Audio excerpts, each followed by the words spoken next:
set time of the week again. Sit back, relax, we got the brain of band. No need to stress in the house, it's Van Bellen. The game is windsurfing, you can't yell them or tell them. We get the news, the views, the win biz. The brand's gear, just plus the world's best quiz. The Carbs, PWA. We're professionals without the pay.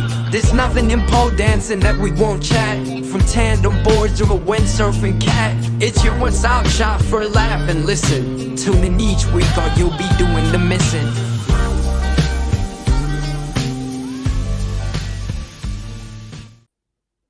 Hey, Benny. Hey, Deeks. It's been a while. I had all the things going off then as that intro is playing. So I'm like, just delete everything quite quickly. Paul, how are we doing? Good, mate. Good. I just had a few days up north windsurfing. I didn't maybe capitalize on the conditions to full satisfaction, but I'm happy. I was out in the water. I can't complain. You've been, and you got on the water too, right? I've seen some Instagram posts. It's been a bit rubbish this season here, but we've had a few days recently, so I'm just making the most of it. Okay, let's just get straight into it because everyone's here to listen to the Guy Cribb story. Oh yeah, Paul Van Bellen. Have you ever met Guy? No, although I have been in the vicinity of him, and he wouldn't be aware because he did a clinic at Giroa a few years ago, and I was windsurfing and I saw him, but I didn't actually go over and say hello. I should have, but anyway, I get to meet him now. Okay, so I mean, for people who don't know, just give it a quick summary because just to kick things off, I started windsurfing 78. I was racing in about 1991. I started racing on the national circuit, UK circuit. At that point, Guy Cribb was the hero. Yeah. Long hair down to his buttocks, I think. It was long. I'm talking long. He was winning everything. I remember he lapped me once. And I always been thinking, God, this guy. So obviously that was how I sort of was introduced to him. Plus I got two sisters. And my older sister was always like, oh my God, oh God. Yeah, so it was kind of funny because it was longboard racing back then. Then it went to shortboard. Guy carried on with that. And then he got into his coaching. And then as we've seen recently on social media, he's been getting into a bit of winging. So we're going to bring him in. We're gonna talk about the early times because I want to hear some stories from back in the day. If you guys at home have got some stories about Guy, you could put them in the comments. Usually the comments, I will say, we come back to them later on, but feel free. If you've got any questions, hit them in the comments and we'll do our best to answer them as we go through. I'm sure there's some funny stories because this guy has got some pretty good antics. And his house, I have been there. More on that in a minute. Let's bring him in. Hey, Guy. Yay! Thank you, guys. Thank you. What a fun intro. So let me just clear this up. This is not a set, is it, you're in? No. This is your house. Yeah. Mate, I love the decor. Show us that lounge. What is that lounge? It's like a lounge pillow thing. It's amazing. This chair, it's a sofa. It's super comfy. I got to tell you a story because, like, I've known Guy for a long time. He probably knew him before he knew me. But anyway, and I've been to his house once, and I had the biggest shock of his house. I'm not joking. There is some, and Guy probably won't mind me saying, there is some weird shit in that house. There's a fox. There's a fox with a gun or something. Was there? Is there some sort of... It's gone, but it was there. It's gone. Okay. There's some, you have got like stuff from, I don't know, all over the world in that house. Exactly. Yeah. It's mad. It's friggin' mad. I'm glad. I'm going to take that as a compliment. It's definitely a compliment. I've always thought to myself, I would love to do like an MTV Cribs. Like, because that house, man, you would just get people going, whoa. And there's stories for kind of everything in the house. It's mad. That's right. Mad. That's true. Everything has a story. In fact, at one point I thought I was going to like photograph everything and write the story about it. But yeah. That's super cool, man. I like all the plants you've got there and the color combo, the blue and the gold reminds me of the Subaru rally cars from the 90s. Yeah, well, I was young then. Oh, yeah. Paul, nice to meet you as well, because we haven't met, like you were saying in the intro, we've not met, and I don't know how our paths didn't cross, but anyway, I've been a big fan of all your creativity as well. I think it's Oh, beautiful thanks, to watch. Guy. You know, I'm a creative myself, so I truly appreciate how you bring your artwork to the form you do with your, all the clips and the mixes. I love it. It's hilarious. And the way you come up with that stuff, so really good. Credit to you. Oh, thanks a lot, Guy. And I mean, Yeah. I'm the one that should be singing your praises, because as Ben said, I remember reading magazines as a teenager in the 90s and seeing your picture in all, especially the English ones like Boards and Windsurf. I used to have to see your picture. You'd be slalom sailing in Egypt, or I don't even know where Oh, you that's were. right. That's really old. I remember that. Yeah. I remember just seeing Yeah. it. You and there was another guy called Jamie. What was his name? Still surname? Jamie Knox. Yeah, Jamie. Jimmy Knox Hawkins, maybe. I don't know. Oh yeah, that's it. Yeah, Jamie Hawkins. And so yeah, you go back quite a long way. So Long way. yeah. So but there's lots of things that I don't know about you. So I'm keen to learn more about it today. So great to have you on. Cool. I mean, Well, thank you.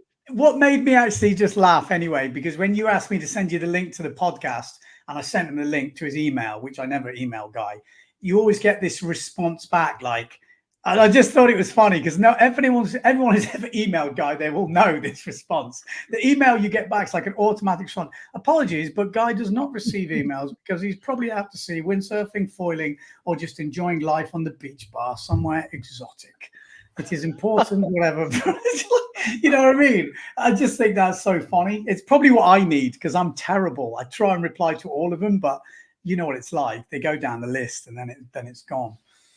So where have you been, Guy? Just give us a quick rundown where you've been this year, because I think after I don't know how many years you are still traveling around the globe doing your thing. Obviously, it's changed a bit, which we're going to talk about. But where are you? Where have you come from? Where are you going? Well, I'm in England right now, but tomorrow I go to Fuerteventura, and a couple of weeks ago I was in Brazil coaching, and I've been in Greece quite a lot this summer, and did a course in England as well, and Morocco, quite a few courses in Fuerteventura, tow-in foil surfing. Obviously we're going to talk about the foiling stuff, and that's going to spruce up this interview, I'm sure. Ooh. Because of various reasons. But that's where I've been, and I'm in England now. So it's been a great year again. Yeah. Is it? That's I mean, how in fairness, it's been a much slower year than it has been in the past. It's I've made this big transition in recent years, and for a number of reasons, the coaching has kind of slowed down a bit, and we can talk all about that. Okay. Is the coaching? Oh, sorry, guys. Is the coaching that is your main sort of income, or that's your main job? It's my only income. It's my only income. It's coaching. Coaching cool, water sports. Yeah. It's great. It's been that way for a couple of decades. Yeah. Since the professional windsurfing money was dropping out and the professional competitions were sort of reducing and prize money and so on, then I've made some shifts along the way. So, in fact, man, we go way back. I mean, I quit racing in 1996. So that was really a long time ago. And then it was all the magazine stuff, Paul, like you were saying, with lots of features in the magazine. So there's been all sorts of different changes. Okay, so let me get, you're about, what are you, 52, 53? 53. 53. So 1970, I think I read you were born. Exactly. Yeah. Give me the early days, like you getting into windsurfing. Like, just give me that, like, paint a picture of that early scene, because I actually don't know. Like, I probably knew you a little bit further on than that, so I don't know the early stuff. Okay, well, the early stuff, I think I hit windsurfing at pretty much just the right time. I think in Hawaii, Robbie Nash and all those guys who were the generation long before me, and obviously a different league, they had all that going on. But in Europe, I think coming into windsurfing in the early 80s as a kid who grew up in Poole Harbor, where there's lots of different sailing clubs, and so accessing the water and dinghies sailing and stuff was really easy for a lot of kids. I was in a very fortunate position as well, because my dad had been in the Navy, and so he had a yacht and things like this. And so we were always out fishing and things like this. And then we were sailing dinghies, and we were making our own wetsuits and all this kind of stuff. And then this thing called windsurfing came out, and all these guys at the sailing club had these long boards, and they stood up and they were sailing what looked like some sort of displacement long boat thing. And they were doing that. And I would have been probably 10 or 11 when I first saw it. And then by the time I was 13, school was just teaching me all sorts of rubbish that I felt I didn't really need to know in life. And my head completely shifted towards windsurfing. And then I got this like passionate addiction, and I started windsurfing, I think, when I was just 14. And then that's all I could think about and all I wanted to do. And at that era, we watched the sport grow very quickly from the grassroots of sailing clubs, because at that point, all the boards were kept at sailing clubs, because anyone getting into windsurfing was a sailor, really. But then at that point, boards got a bit smaller, and we wanted to go to windier places and maybe even sideshore venues. And, you know, the first photos of wave sailing were coming out around the world. And so we sort of left the sailing clubs, and I had to cycle my gear to the beach and all this kind of stuff. But in leaving the sailing clubs, then we severed our natural grassroots of sailors. But we created a community, and I can remember it well, down at Shore Road on sandbanks, and windsurfing with sails with no battens, and, you know, the dagger boards we had to put over our shoulder when we wanted to go fast. You know, not like, you know, there was no foot straps or anything. We used to have to reach down, grab the dagger board out the middle of the board, put it over your shoulder and hang on to the boom and try and go fast like that, with water squirting out this hole that you'd left in the middle of the board. So that was windsurfing back then. And how many guys do you have at the beach then? Like, what was the scene? Oh, mate, it was packed. It was packed. It was packed. I remember we used to do what they used to call the Frostbite series at a local sailing club in Poole Harbour. And there would have been 100 windsurfers entering that event, you know, that weekly event. And then if you went to the nationals, Ben, you'll remember it from the 90s as the sport grew. We were having national championships with over 300 people on the start line. It was massive. It was massive. And then those round hailing things were like 1,000 people. In fact, I remember going to Deafy Wind a few years ago, and one of the reasons why I wanted to go was to see so many people on the water. And in fact, when I got there, I was like, oh, actually, I've seen this before. This is what those big events used to look like.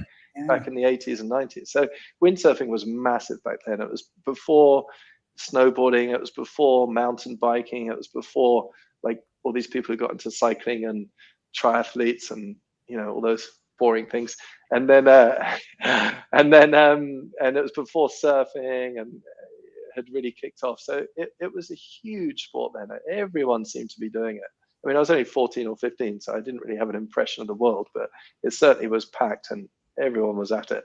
So, I mean, maybe you're the same as me. So did you race at the local sailing club against boats? Yes. Yeah. Yes. I mean, yes, I do. I do remember a race or two like that. But I think from pretty much straight away, there was a windsurfing fleet who raced against, it was just windsurfers, and loads of people were doing it. Yeah. In fact, we would have had 2 or 3 local series. Yeah. So my earliest memories of you are driving around. I remember, actually, I can totally remember it. It was probably Bala Lake, actually, but I also remember like Grafham Water, and you turned up in this massive Mercedes van. It was like the old school square one. I can't remember what it is. Is it a 508? 508, yeah. And it was like the biggest thing ever. Elwood Entertainment. Like, is that right? That's right. I can still remember it. It's so weird because I was really small. I remember thinking, who's this dude? And then, like I said, that was the day I think you were on ART, Fanatic. And how much before that did you get into it? Because at that point, you were sort of, I remember you, Julian Anderson, Keeling, and these guys. I feel like it was almost a decade before that. I feel like I was in it from a sort of decade before that. There was the whole era of moving to shortboards from longboards, and we had New Wave and Chapter, these and Vitamin C with Tad, all these custom shapers in Britain. And I remember spray painting my own boards and stuff like that. So Ben, when we met in the early 90s, when longboard racing was huge there, especially in Britain and Europe, I'd already been in it for some time and sort of grown physically with it, because I was a kid when I started, like you were, and like we all were probably. So then I was a man when you met me, you know, so it was all different. And that big van, that was my home. That was my life. I was living in that. I think I had it for about 11 years, and some hell stories, some hell parties and that. That was good. I can imagine. Talking about stories, I've got a comment here from a guy Shilvers asking about his trip to Spain. Mercedes, Yeah. what's that about? Oh man, that was 1989. I was in a World Cup in Tarifa in the van, and I had to then go to the European or World Championships in Poland. And it was the first time any of us had been to Poland. I think it was still behind the Iron Curtain or just coming out and opening up and so on. And I had a plan to sort of spend 4 or 5 days driving from Tarifa, the most southern point of Europe, to right over to northeastern Europe, and across, everywhere. And then my van broke down, and I still had to make the World Championships. And so I left my van on a transporter and called the RAC or something like this, and they put it on a transporter and they brought it back to England. I flew back, and those days were with longboards and stuff, and also a mast. They weren't two-piece masts, so I had bags that were nearly 6 meters long with my aluminium high-tech masts. And I remember I then had to fly to Poland, and this is a good story actually. So I was 19, I was going to Poland, I was covered head to toe in fluorescent, windsurfing gear, the Gastra pink jacket and all that kind of stuff. And I arrived in Poland, in Warsaw, with all my 3 or 4 meter long bags, all fluorescent as well. And no one spoke English. And I'm like this complete alien. No one had seen anything like it there. And I managed to get from the airport to the Warsaw Central train station. And I came down the escalator onto the main platform at Warsaw Central train station, which was super busy, surfing my boards down the escalator onto the platform. And the whole place was like, what the fuck is this joker? What is this? They'd never seen anything like it. And then I had to get on a train to Gdansk, and I held my eyelids open the whole journey. I just had to see this word saying Gdansk. And when I got there, I got off the platform, and there was no taxis. It was middle of the night. And I found this van that was delivering all the newspapers. And I bribed him with US dollars cash to take me to this event site. And so no one got their newspapers that morning, but this guy got $100, and I got to the World Championships just in time and had a great event. So yeah, that was the story of the guy was asking to see there about the Mercedes in Spain.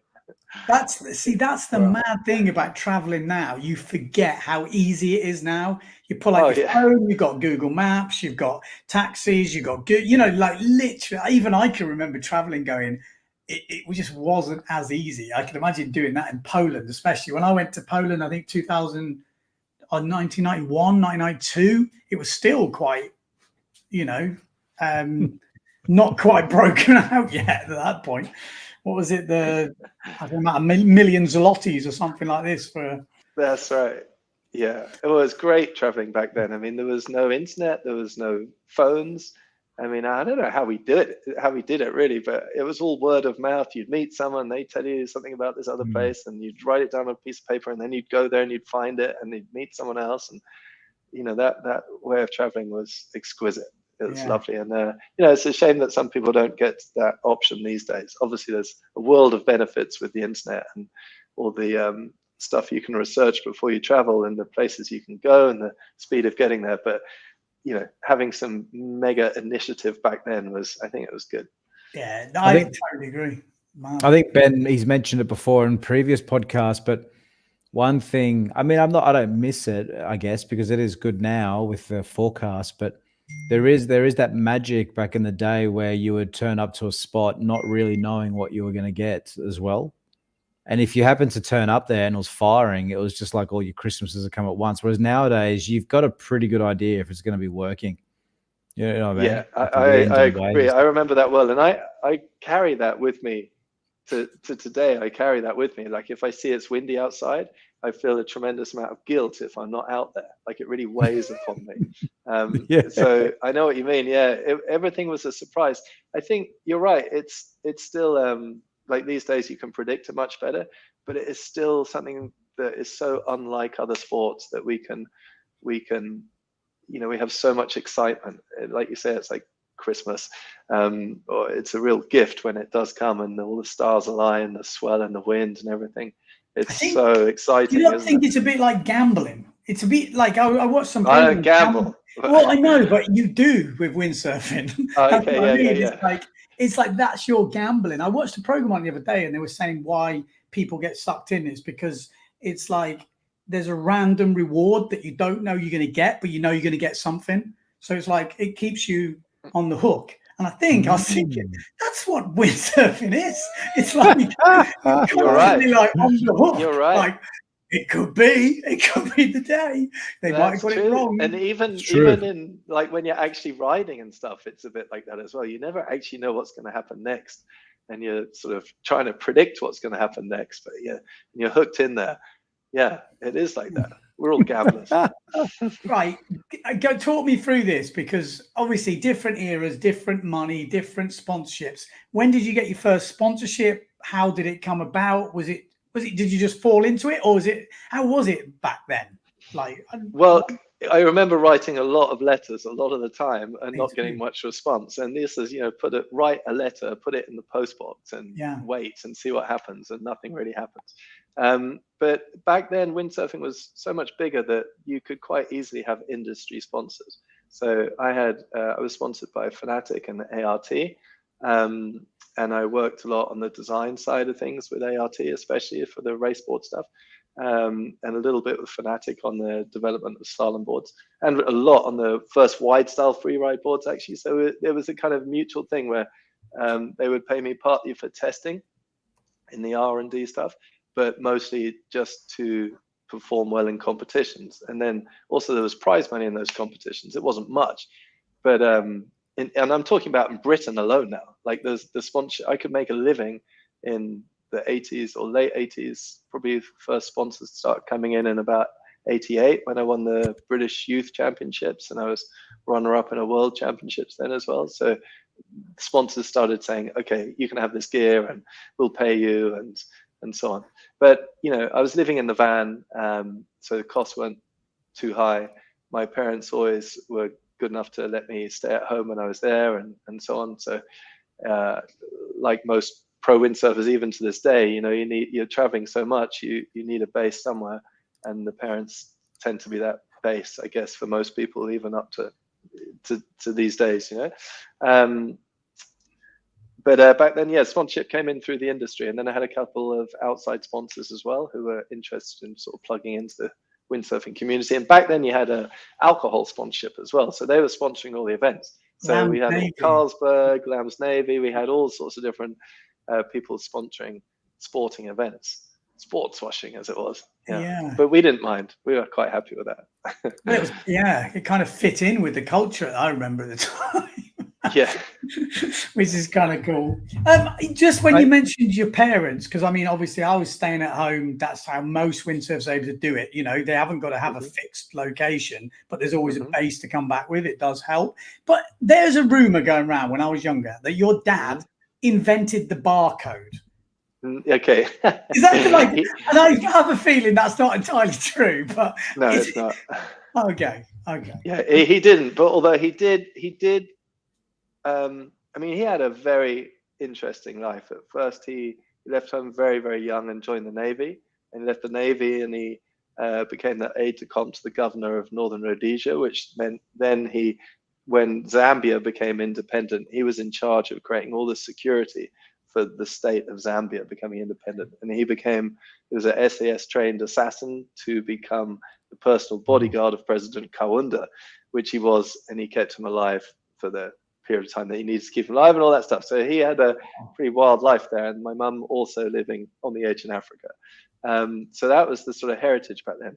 When he eventually settled down with children, and me being the eldest of those children, after living in Jamaica and stuff, he looked for work in Britain, and he eventually worked his way through various things and then started selling products that could read barcode labels. So it was at the early stages of technology.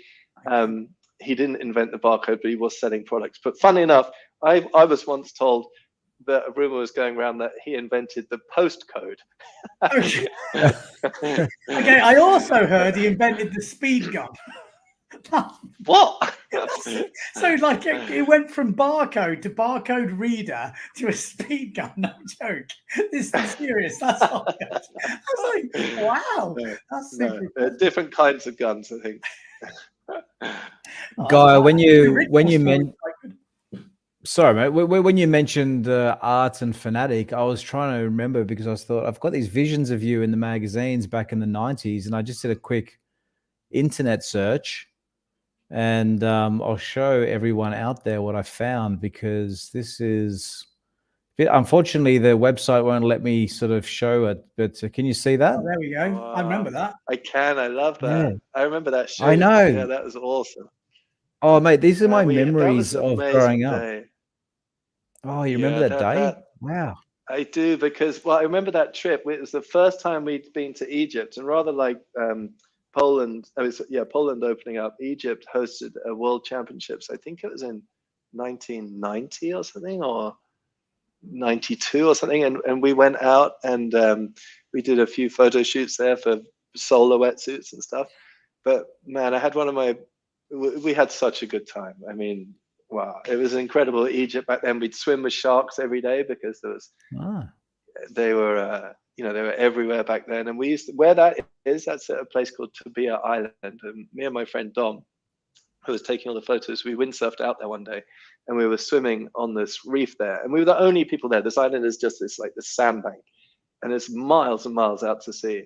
And we took our snorkeling gear, and we were snorkeling around this reef and watching so many fish back then. There was no tourist boats diving there, so the fish were ripe and as they had been for thousands of years, and it was full of sea life. And suddenly they all just vanished into the reef. I was like, fuck, what's this?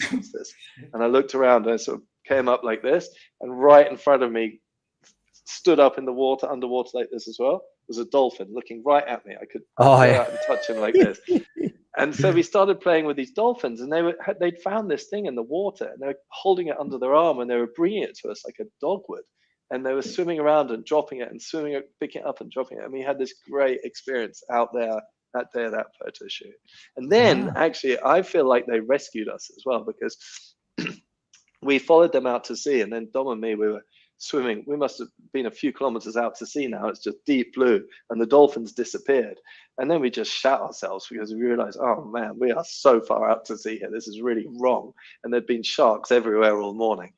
And we were swimming in, it was just really, really deep. And we just felt, oh, this is wrong. When you get that wrong feeling, you probably get it a few times in WA or Cape Town, Ben, where, it just doesn't feel right. And then as we were feeling that, these dolphins came back, and they came around us, and not touching us, but close enough for us to reach out and touch them if we wanted to. And they just escorted us all the way back to the reef. And as soon as they got there, they went. And I really feel like they were helping us out that day. Thanks for reminding me with that photo.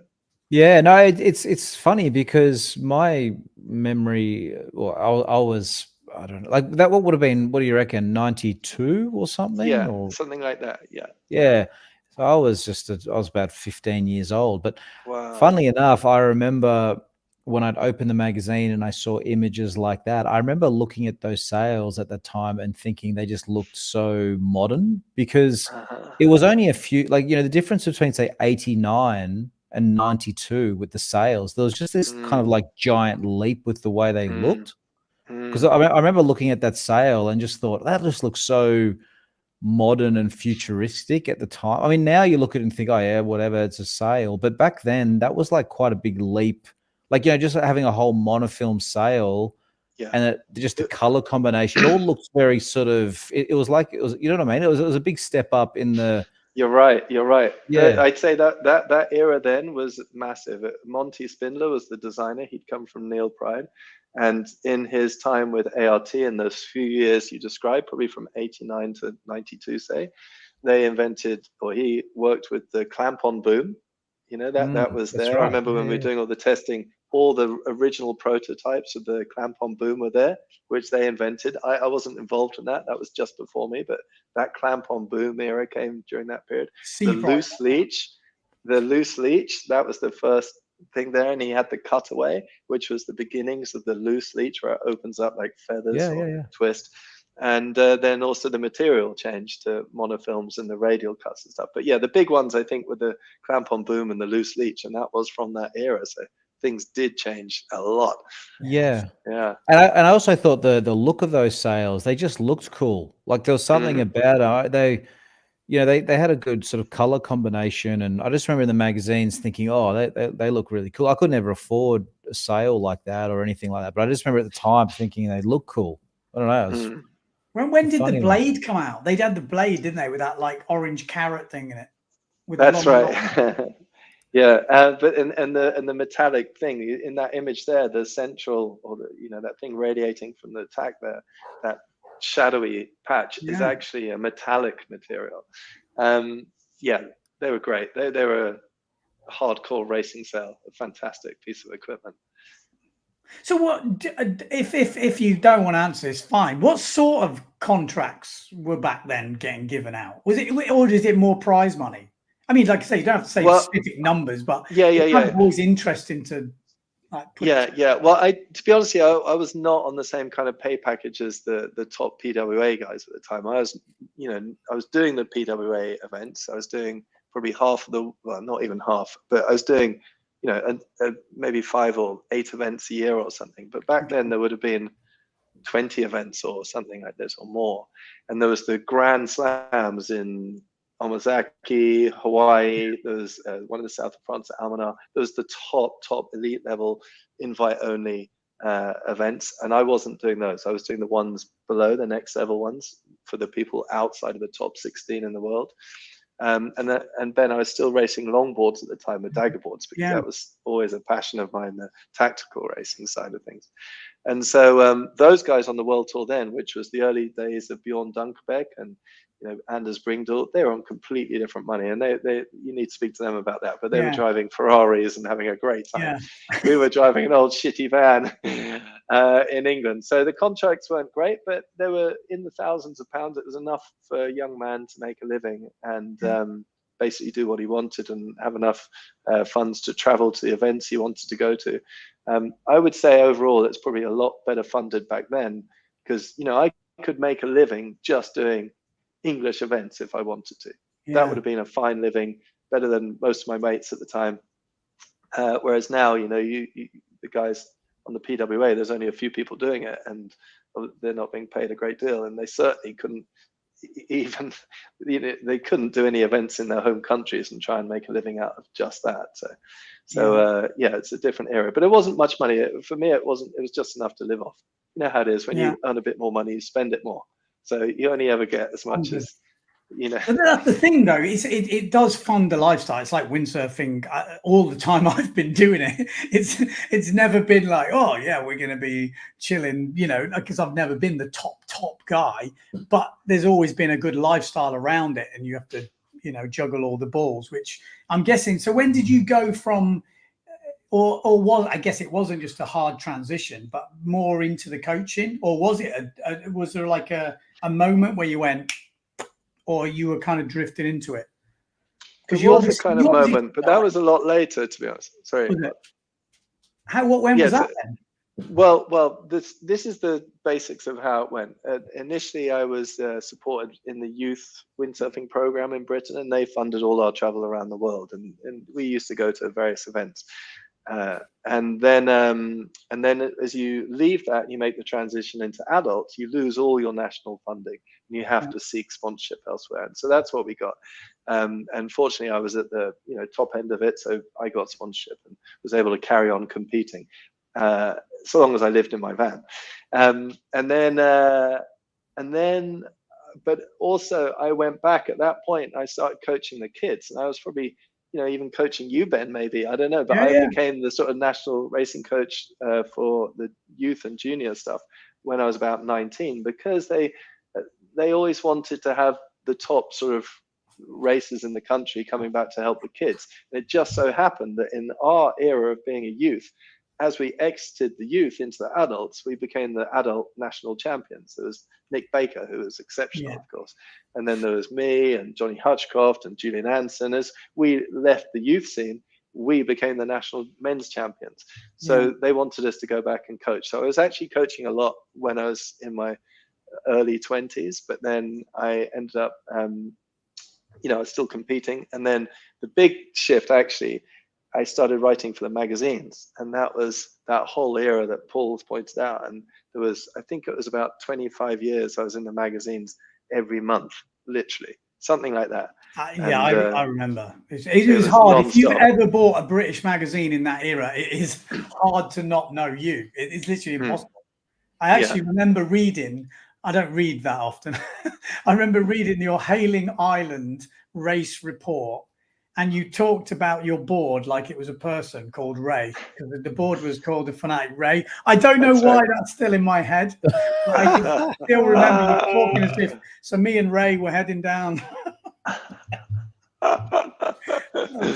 Oh man! And back then, actually, just thinking about that, round hailing seemed like such a long way, and now you just nip round it. Like, what is the record now? Actually, it's probably. I got the record the other day. Actually, a couple of years ago, I went back to do it on a foil, and I got it down to I think about 47 or 48 minutes. Okay, but I'm sure I can smash that now. So. And how did you get under the bridge? I would just very fast drop the rig down as we used to, sort of lay down jibe style, slide under the bridge, and when you come out the other side, bring it back up and hope there's a gust to keep going. And there was on that one, but there's been plenty of times where it went wrong, right? That is a classic. We should be doing more long distance racing. I agree. Yeah. I feel we're missing the trick. Or maybe there's too many rules these days. There's safety and all the, I don't know. I guess that's maybe why we're not doing so many. But it does seem like that is quite a great thing for windsurfing, long distance. Yeah, I think we missed a trick. I think the PWA missed a trick in windsurfing. I hassled them a few times to try and do more beach starts and beach finishes, because we were the only sailing sport with fins. Yeah. So we were the only sailing sport that could sail in such shallow water to do beach starts and beach finish, Le Mans style. But they stuck with the, going miles out to sea where no one can see what you're doing and racing. And I always felt it was because being a members association, then it was sort of governed by the big guys who are winning. They wanted to keep their titles and keep pushing like that. And so they were never able to be that flexible in changing the racing format away from what they'd done the previous years. I might be completely wrong on that, might be for other reasons, but I felt that it was really important that if we did beach starts and beach finishes, it would have been more exciting, it would have brought sailing to the masses on the beach, and it would have developed equipment to be better, more early planing, more user-friendly, and it would have had a great knock-on effect to the free ride market. But instead, they carried on racing on elite equipment, miles out to sea, and we never saw it, and dropped off the edge of a cliff. See, I am totally with you on that. And actually, I'm with you on the reasoning as well. The problem is, I don't think it's their fault. We talked about it before in the podcast, but it's like, when you're already at the top, you're not going to vote for something that might put you back down a bit. And the problem is that people at the top have most of the votes or whatever. So it's like this vicious circle you can't get out of. And it's like, I've said it before, it's like I kind of like the idea of some sort of dictatorship with a little bit of little bit of input. You've got like a committee which gives you the input, but you would make the decision in terms of media and just to mix it up. I don't think it's bad if people lose and come back. It creates more stories. But yeah, I'm totally Ben, and it's your job. Like said, make that your thing. I can't. It's impossible. I've tried kind of like the problem is it's so set in stone the way it works, and everyone's scared to change something in case it doesn't work once it's sort of working. And the foiling, which we're going to get onto, is definitely working. But I think if windsurfing needs a comeback, as me and Paul have talked about, that whole beach start, beach finish is where they've got the money. Like that's the gold. That's what makes it super like engaging and exciting. Yeah. And unique, and we'd have attracted outside sponsors. I think if Richie Page had been allowed to do what he wanted, he would have gone down that route and thought positively about that and made that made windsurfing great. But like you say, without a dictator and with a members committee, it was always going to be difficult to achieve that. And there you go, members committee is. Yeah, I know, but it is the problem. It's like this, like windsurfing. More dictators. But you need it a little bit like that. You've got to. You look at most major sports. A lot of them are one person with obviously lots of other things around them, but there's usually one person essentially making decisions. And just going, well, tough shit. If you don't want to be part of it, fine. The difference is in windsurfing, I think there's less money. So when you go, well, if you don't want to be part of it, fine. They'll go, okay, and you're like, oh. So you know, when if windsurfing had millions in it and the guy at the top just said we're going to do this, everyone would be like, "Yep, okay." Well, yeah, it's strange. I think they've missed the boat now. It might be the only thing that Finns can do to maintain some, credibility as the world moves forwards. So, because it's going to be difficult to do that with foils. Yeah. Yes. There is a comment here, Guy, from a David. Here's a question for the trio. What is the major reason for the decline in popularity of this sport? My take is just too difficult of a sport to maintain. Like Ben and I have talked about this quite a few times, but what do you think, Guy? The state of windsurfing at the moment. Obviously, it's not quite what it was in some of the stories you've said from the past. But what's your take on it? The state of it. Really, first, let's define windsurfing. I mean, that's going to bring us into the whole question of what wingfoiling is and what windsurfing is. So perhaps it's going to be difficult to answer that without entering a beautiful debate that we're going to have. But just touching on it, then windsurfing started declining in the 80s when it removed itself from sailing clubs and it became this independent sport that you did on the roof of your car. That's when the first decline started coming in. And then I agree with what David says. It is just too tough. Windsurfing, I would say, is the toughest sport on earth. I really believe that. I've done lots of other sports. I'm sure you guys have. Windsurfing is so hardcore with all the challenges physically. You've got to be alert to the environment. There's some safety issues at sea and so on. And it's such a long slog and so much dedication to persevere in this sport and get anywhere. So it's got a massive drop off. Whereas if you want to go cycling at the weekend, you can just go cycling. You don't have to wait for the wind. You don't have the sea that's moving and waves that are pounding you. If you want to go play tennis, you can do that. But just in terms of free sports, windsurfing in the 80s was the ultimate free sport. Everyone had access to equipment. It wasn't cheap, but it was accessible. And then it became too technical at the same time that things like snowboarding was invented, mountain biking. People could buy a mountain bike and just go off in the hills. They didn't have to be any good at anything, and they could achieve it. Surfing became super popular as wetsuits got better and boards got cheaper and more distributed around the world. Windsurfing was always going to be tough. And then just, when there was still quite a few people in it, then kite surfing happened. And a lot of people went to kite surfing. So we've had all these other sports that are so much more accessible. And what kite surfing you could always learn in a weekend, whereas windsurfing, it's going to take you 5 or 10 years. So all these other sports became more attractive to normal people, and only the complete nutters who want to dedicate their life to banging their head against something like windsurfing carried on. So for me, that makes it the toughest sport on earth. Obviously, if you're in an MMA fight, you might argue that's tougher, but what Brasinho and people are doing now in the waves, I mean, that's just unreal how extreme windsurfing has been taken.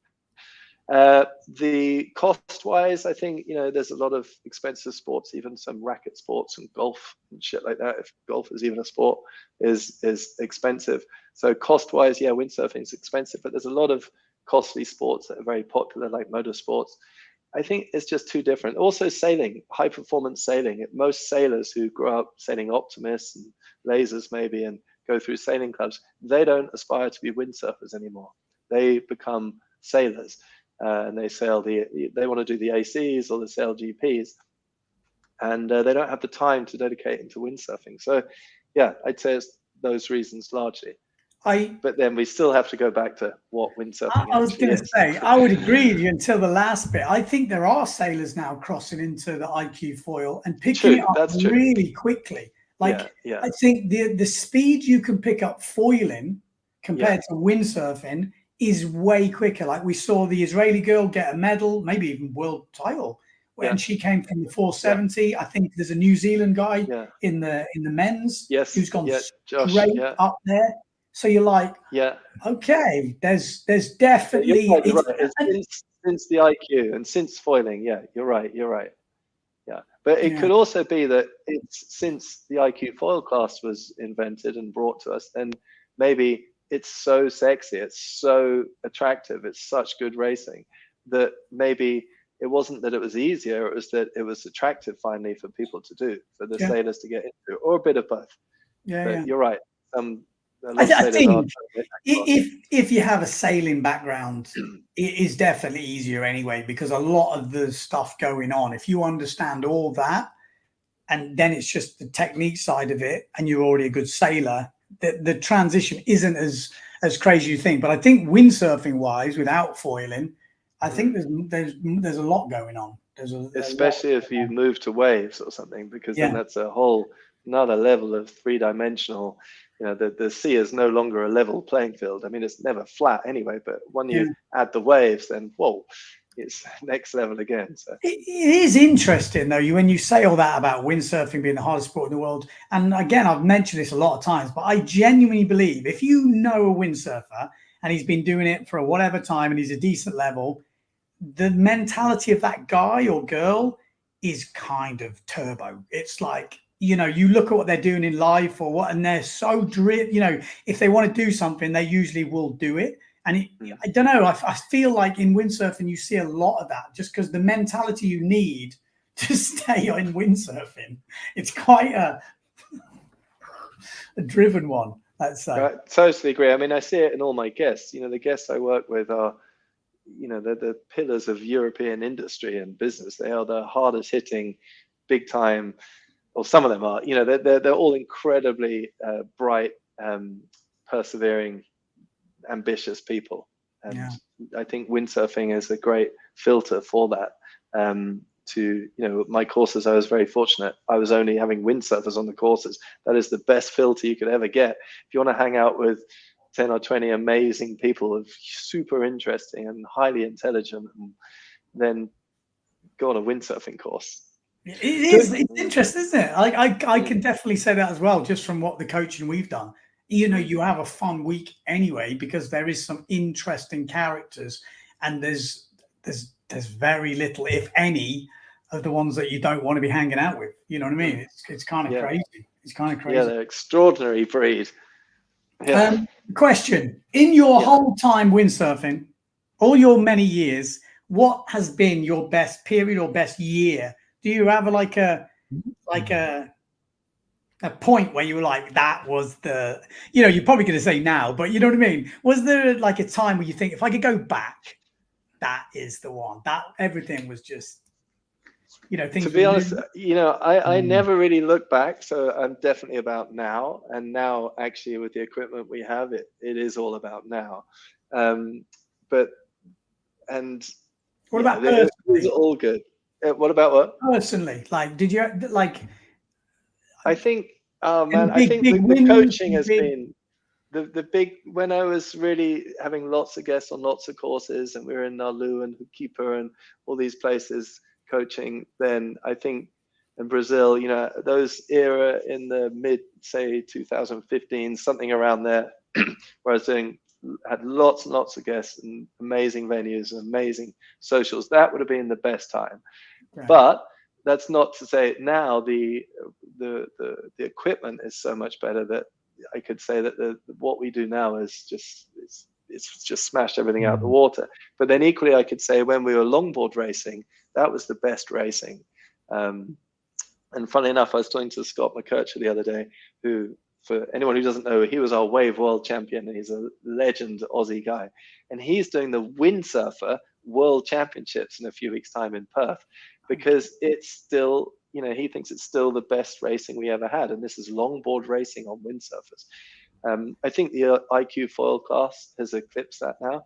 But yeah, that longboard racing era was very special as well. As you know, Ben, you were there.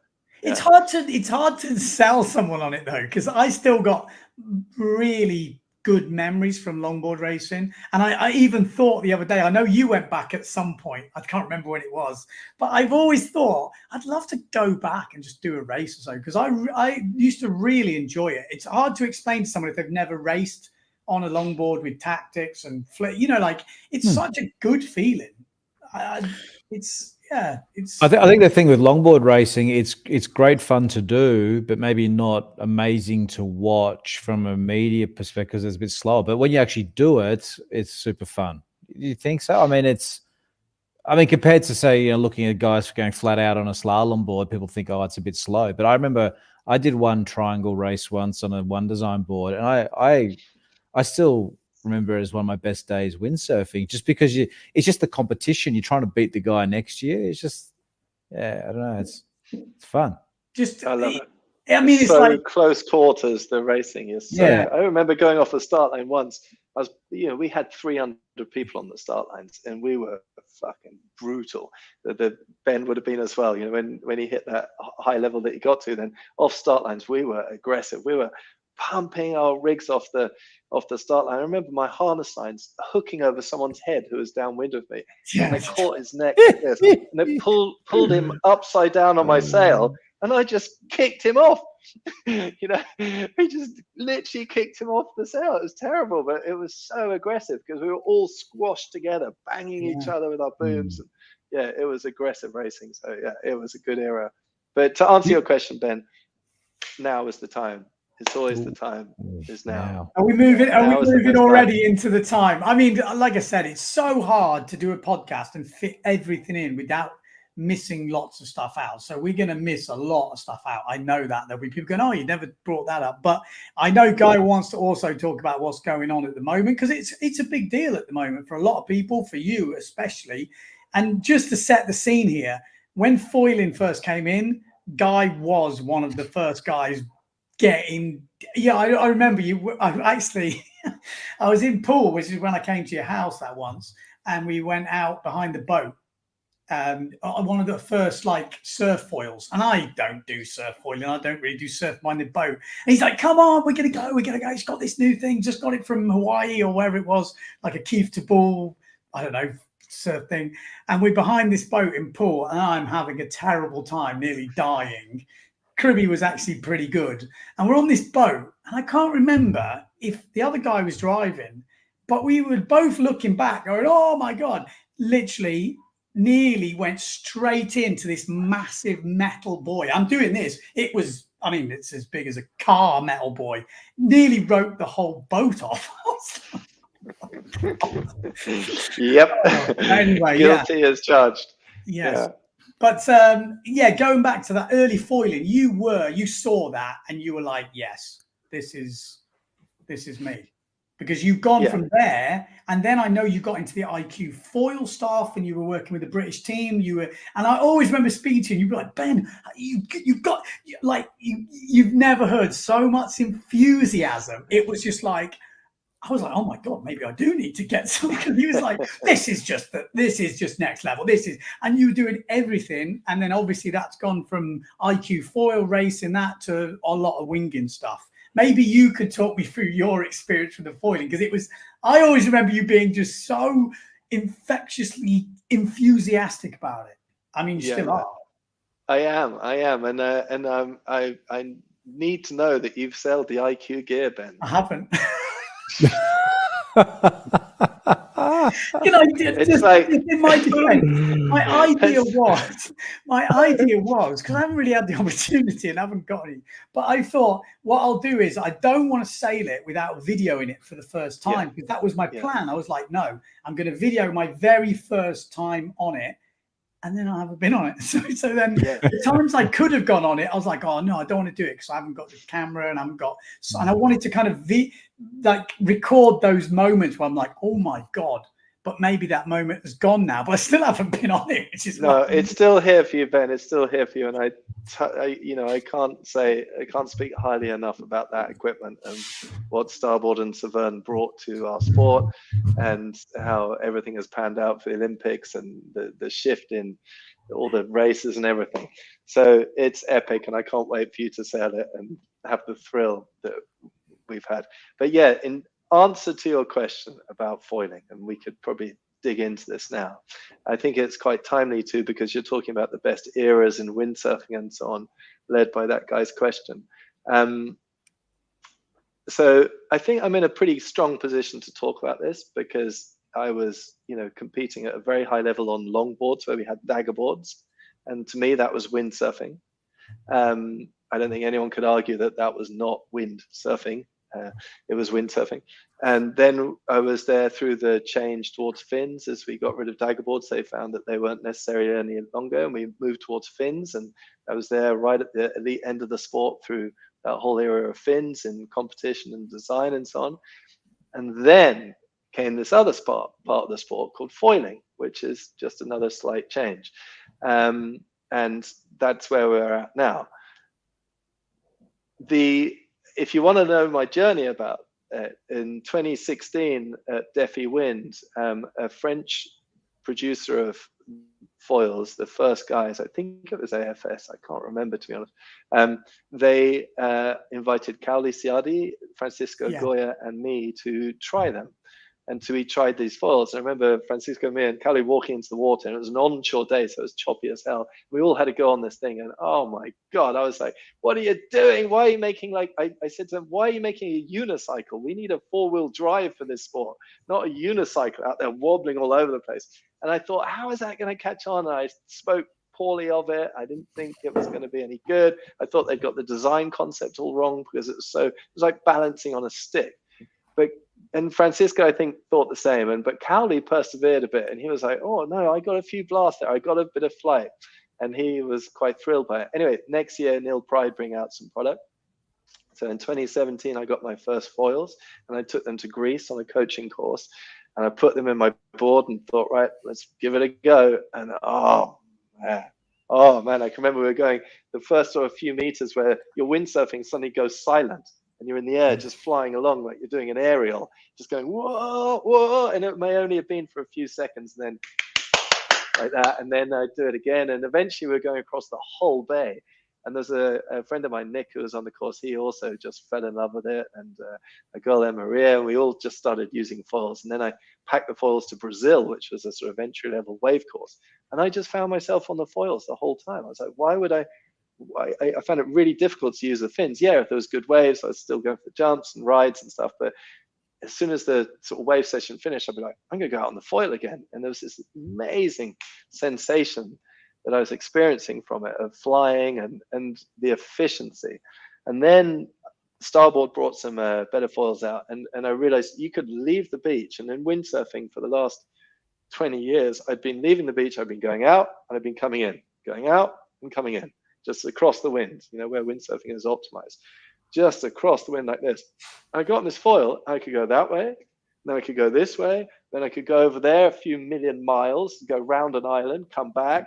I could go in any wind direction. And then I was sharing this equipment with my guests, and their eyes were just mind blown that they could get on it and just point anywhere, because most of my guests had not come from sailing sports. They just got into windsurfing. So they thought sailing was just going backwards and forwards like this. And now they could go anywhere. So, and that really was a major attraction to me, was the ability to travel on the foil. We were no longer limited to just launching and landing from one beach. We could literally go anywhere. And where I live in England is really scenic. So that opened up. And it reminded me of sailing longboards in the old days, but now we're doing about 1 million miles an hour. But then the board you talk of, Ben, I was in Hawaii the following year. So this is now 2018. And now people were beginning to surf these foils. And I was with Keith at his place at Quattro, and I was just leaving. I was like, Keith, this new surfing foiling thing, what is it? And, is it anyone got any gear in Europe? And he's like, no chance, not a chance. I've got one board here. I've got Kai Lenny's first board or old board. I've got that, and that's it. That's all we've got. And I said, I need to buy it. I've got to take it to Europe now. Otherwise, I'm never going to, I'm going to miss a whole other year before the gear comes to Europe. And he said there was a shop in town who just got this first Go foil, which was a design Starboard had worked with, and they brought out this thing called a Go foil. And so I went to the store and I managed to get that. So I came back to Europe with some of the first ever surf foil equipment. And that's when we put it behind the boat and thought, right, how the hell does this work? And you, me, Timo, and people were just trying to make it work. And we had no idea. Funny enough, before the podcast there, I tried looking back through some old photos to sort of fact check those dates. And I saw some of the videos of me like riding the first foils in England and just going all over the shop. And so yeah, but then I just became completely addicted to the sensation and the efficiency, having worked for so long in design, or closely in design with the designers. We were always trying to make our windsurfing equipment more efficient. Essentially, that's what we do. Trying to reduce drag or the need for power and stability and so on. And this answered all the questions. This was it. this is what we've been waiting for. All the design we put into windsurfing sails and boards and fins and everything was about trying to make it more efficient. Whether you're trying to make a free ride board jibe better, or a plane earlier, or a race board try to go faster, everything was about efficiency. And this foil solved the problem. The board unstuck, we reduced the wetted area enormously, so there's no longer any drag. Because there's no drag, then the sails don't need to be so powerful. They can become just really flat and slippery through the air, less effort, and boom. And then the IQ foil class windsurfing on foils just went boom. And now, you see it on the PWA. If you're not on a foil, you haven't got a chance. Yeah. So foiling is windsurfing. And then I guess the question we have is, what is wing foiling? I believe it is windsurfing. I windsurf on my wing foil gear now. The only thing that I changed from windsurfing with a boom, which, and a sail that you flip and that's tied to the board. Well, once we started windsurf foiling, with the board out the water, if your rig is attached to the board with a mast foot, like we used to windsurfing with fins, then you have this irregular kind of oscillation of the pitch, or the nose of the board goes up and down as the sail increases or decreases in power or twists. It affects the nose of the board going up and down. And so we really didn't want that. On foiling, the pitch instability is one of the things we try and resolve. So if you disconnect the rig from the board, so it's no longer doing that, and you just hold a wing, it's like it solves that problem. So now we're windsurfing without the rig being attached to the board, and we're flying along, and I'm still using a windsurfing harness, windsurfing foot straps, windsurfing harness lines, windsurfing foil, or basically the same foil, roughly a windsurfing board. It's made in the same construction, and I'm using the wind in the same way. And the only thing is we've inflated our wing instead of, built it out of carbon and all that kind of stuff. And so it's windsurfing. And I find it very difficult to understand how people don't see it as windsurfing, because I saw windsurfing with dagger boards, I've seen it with fins, and now I've seen it with foils. And the rigs have changed all the years, like we said about the clamp on boom, and now we inflate it. It's windsurfing. Mate, Guy makes a convincing argument there, Ben. So you're going to start calling it Windsurfing.TV, or? No, the thing, I've already got Windsurf.tv. Windsurfing.tv. No, but seriously, I totally get this when people ask me about it, because as a windsurfing channel, there's a lot of die-hard windsurfers. And when I say die-hard, they don't want to accept wing foiling, even in the slightest sense of the word. If I put it on the channel, literally, I'd get hate mail. That's not to say that I don't dabble a little bit in a bit of wing foiling, because I always believe, the same with kiting, I feel like you've got to do what you're talking about, or people are talking about, to be able to have an opinion on it. And my biggest takeaway from the wing foil, and I spoke to Paul about it, I feel like if you're a wave sailor, you will enjoy wing foiling in certain conditions at that sort of, there's a crossover. I think if you're a racer, you might stand a better chance with the wing, like with the IQ foil or the racing type setup. That's the take. The guys that I see wave sail, definitely all wing, pretty much, because it just opens up a whole new bottom end. And if you're trying to teach, like, for example, I'm going to try and teach the missus. She's not a windsurfer, but I know if I take a wing foiling, she will pick it up super quick, because exactly what you said, that connection to the board creates an extra point of contact, which when it powers up, you haven't got as much control over it.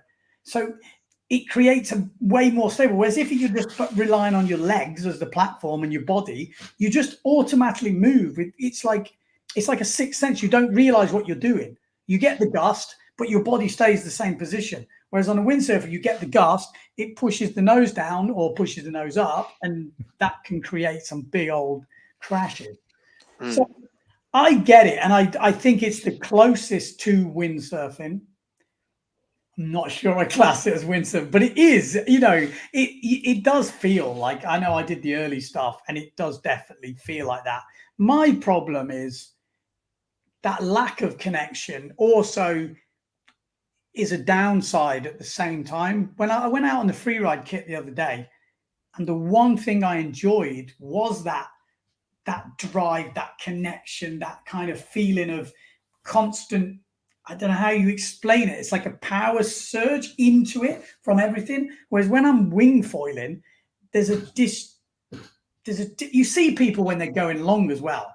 It looks a bit crap at certain levels. It looks too disjointed.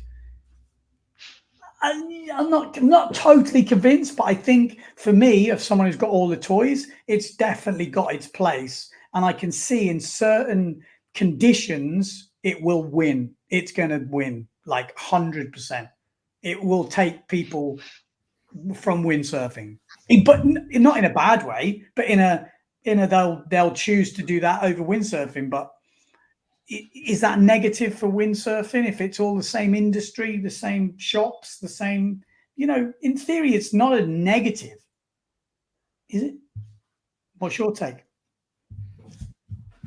Paul, if you want to go, I've got loads to say.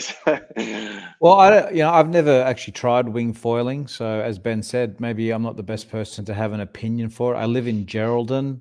I mean, it's, as you know, generally pretty windy, so I don't have to worry too much about light winds. I'm not necessarily the best person to ask. However, my general consensus is with all these different sports, whether it's wing foiling, wind foiling, wing foiling, kiting, or windsurfing, at the end of the day, it really depends on the conditions that you have in your front yard as to which sport is probably going to be best suited to that.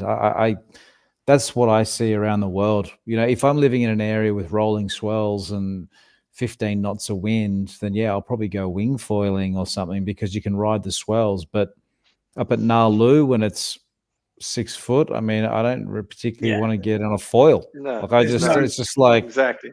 Yeah. You know what I mean? So, and I happen to live down the road from there. So it's yeah, I think that's the beauty of it. There's just more tools.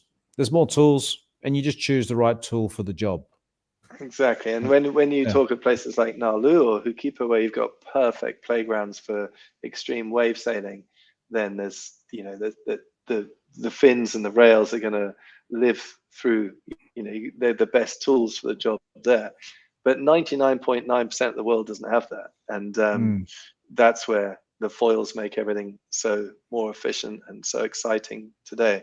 And just replying to Ben's commentary about his experience, wing foiling versus freeride windsurfing there. I think one thing to take into account there is Ben is an exceptional windsurfer with a huge amount of talent and experience from wave sailing and racing. And so when he sails a freeride board, he is as good as anyone on the planet at sailing that freeride board. When he goes wing foiling, probably not so. So really, Ben, what you're comparing there is probably you being a complete beginner wing foiler with being a complete beginner windsurfer. And at that point, then what could we say about the drive and the connection and the experience? Okay. So let me, because maybe I didn't explain it right. If you're an expert winger sailing full power on a proper, well-tuned and designed foil, doing 30 knots and fully leaning out and fully powered up in a harness, it was so much pressure going into the foil, then that comparison, I think they're very similar. Yeah. I get that. That actually, maybe I didn't explain right, because also what gave me that impression is when I spoke to Bowles in Furta, and he'd obviously been on the wing a lot, he's been doing it, and he's obviously an amazing windsurfer. And I spoke to him after he came in from windsurfing. And again, and this is what I'm saying, I think everything's got its place, because you've got that guy who's one of the best wingers in the world, and he got back on his windsurf and he was like, wow, that is a good feat. It's like, again, I personally don't think we need to pit them against each other. Like, I feel that they work pretty well together. Paul nailed it before. And like I was saying, if you've got conditions, good windsurfing conditions, again, I'm an advanced windsurfer, so I'm already at that level. But I'm mixing a lot of things up here because I've got different thoughts on it. So there's another thought of me, which I'm jumping around here, that I keep thinking, like, I got bored of wing foiling quite quickly. I got to a level where, again, this is because I was sailing on flat water, so I'm down, jibing, tacking, jumping, whatever. And I was kind of like, all right, Okay, if I want to go next level, I have to go into the waves, which here in Portugal, the waves are quite gnarly and they break quite shallow. So it's not like a slowly built up wave where you can play around and whatever. It's literally from flat water or pretty gnarly on the rocks or beach. And I just found I reached a point where I was like going up and down doing my stuff, and I was just didn't have that thing. Whereas windsurfing, I guess maybe I do get that in free ride. I need to go into the waves. But then I was looking. Sounds like you need some new gear. Why do windsurfers? Some windsurfers are fully against it, and maybe they're not buying into it straight away, which I know a lot are, and it's getting more and more. Is maybe they're still at a level in windsurfing, and this is what I'm trying to work out with Windsurfing.TV, where there is still so much to learn in windsurfing. Like, let's say your level in windsurfing is one of the best in the world, you know, on a world level. So your experience of windsurfing, you're done. You're totally saturated, but you'll still find joy in wave sailing. But in terms of free ride racing around, you are done. You've done it. You've been everywhere in the world. You've done it with all the best people. You need a new challenge. Whereas there are guys that have been windsurfing 5 years, or maybe they've been 10 years, but only every weekend. They are still at that point in windsurfing where they're discovering to carve jibe, to duck jibe, to do these cool feelings, which I can't compute to, weirdly. I can, but I have to make myself think back to it. And this is the difficulty for a lot of good windsurfers who have crossed into winging, or the guys that have gone over. Maybe they've plateaued in windsurfing and they're looking for that next kick, and wing foiling is definitely giving them that. They are learning stuff. Like when kiting came out, I was the same. And I went bang, bang, bang, bang, bang, bang, bang. And then I was like, okay, to go next level, I've got to do mega loops and kite loops, you know, or whatever was going on at the time. And I kind of reached it. I don't know if wing foiling's a bit like that, but I feel like there's way more crossover.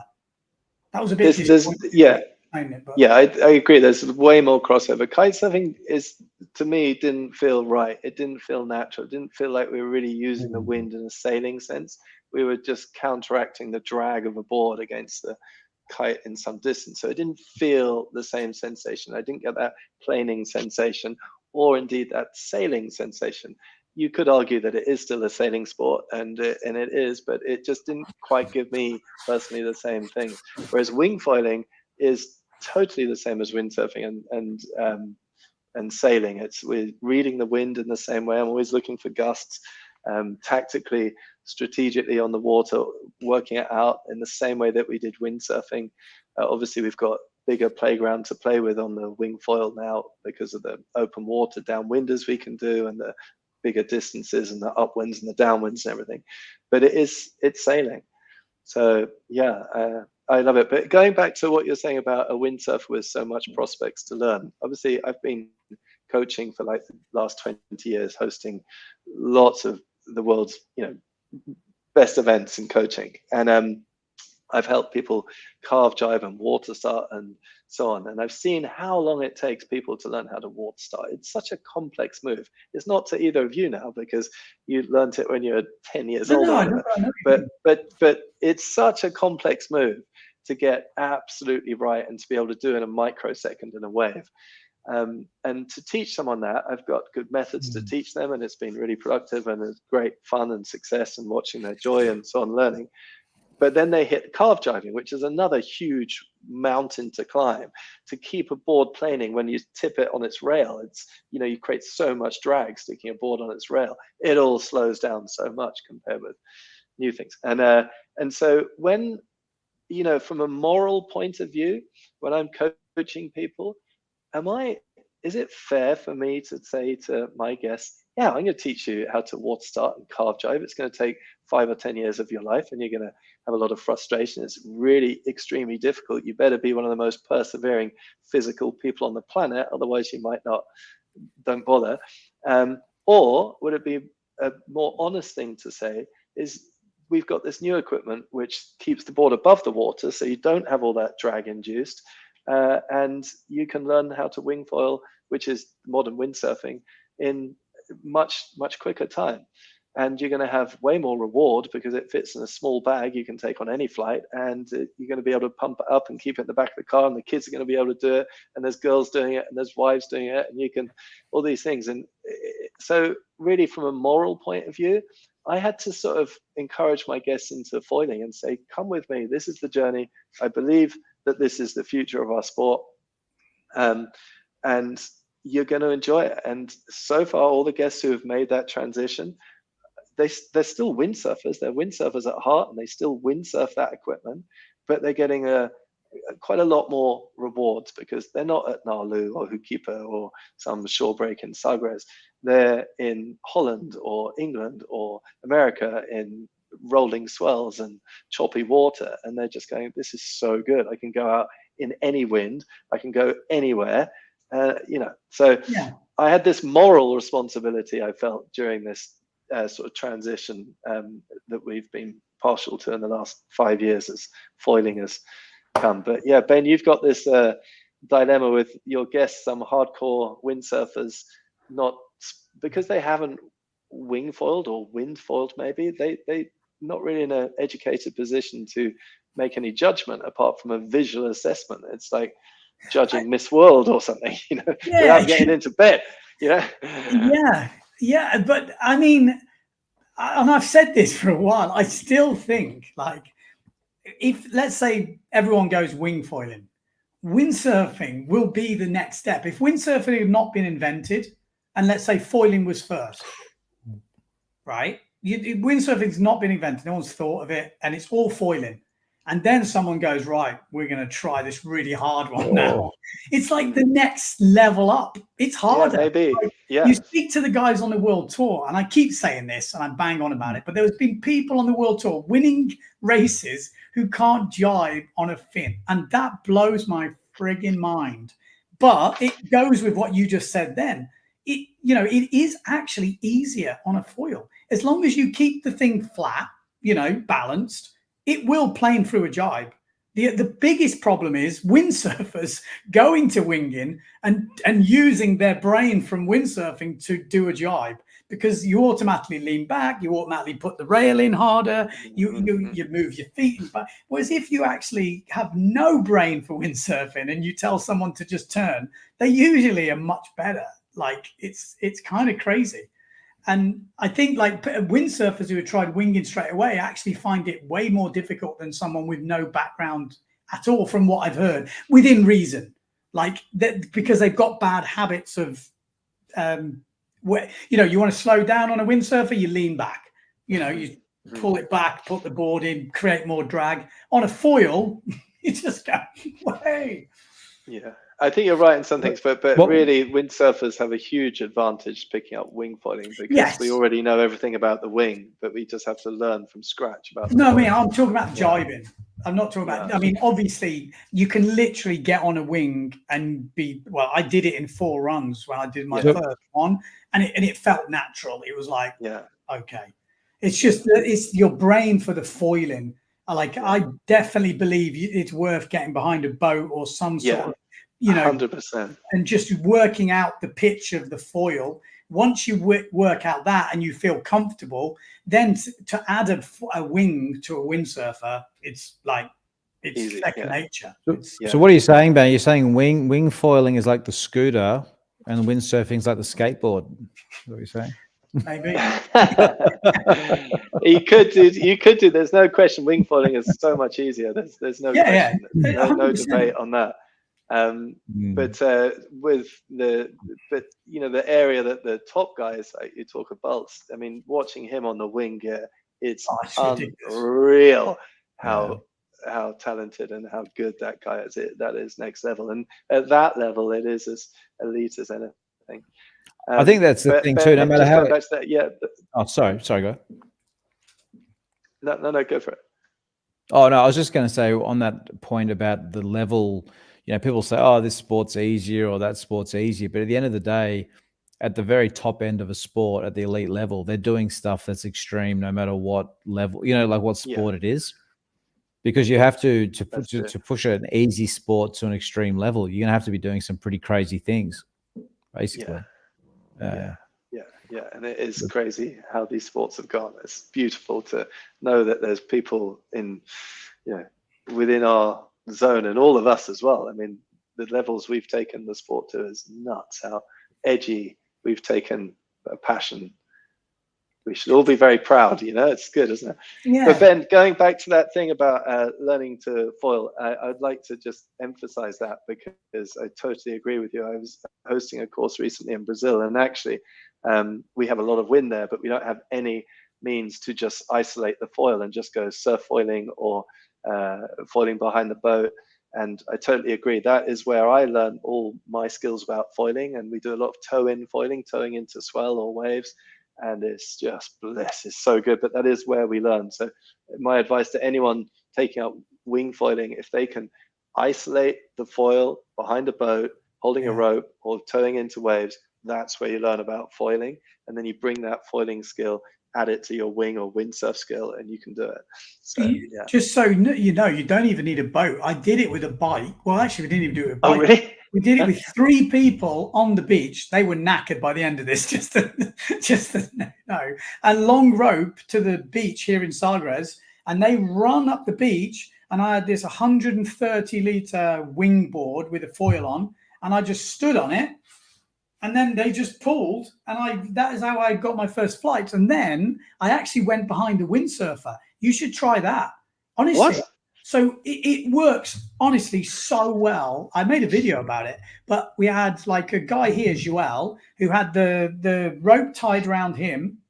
It was around him. And then he was windsurfing. I was on like a 130-litre board with the foil and getting going. So in Brazil, you could do this. And there's enough, all you need is a bit of power. It's so stable, and you just... And what do you mean when getting going? You were stood on the board. I was stood on the board, like holding the rope, like a water. Okay, wow. And then he got planing. He was just going like this, and then as soon as I get enough to get the board free, he starts planing. And I was just cruising along, like...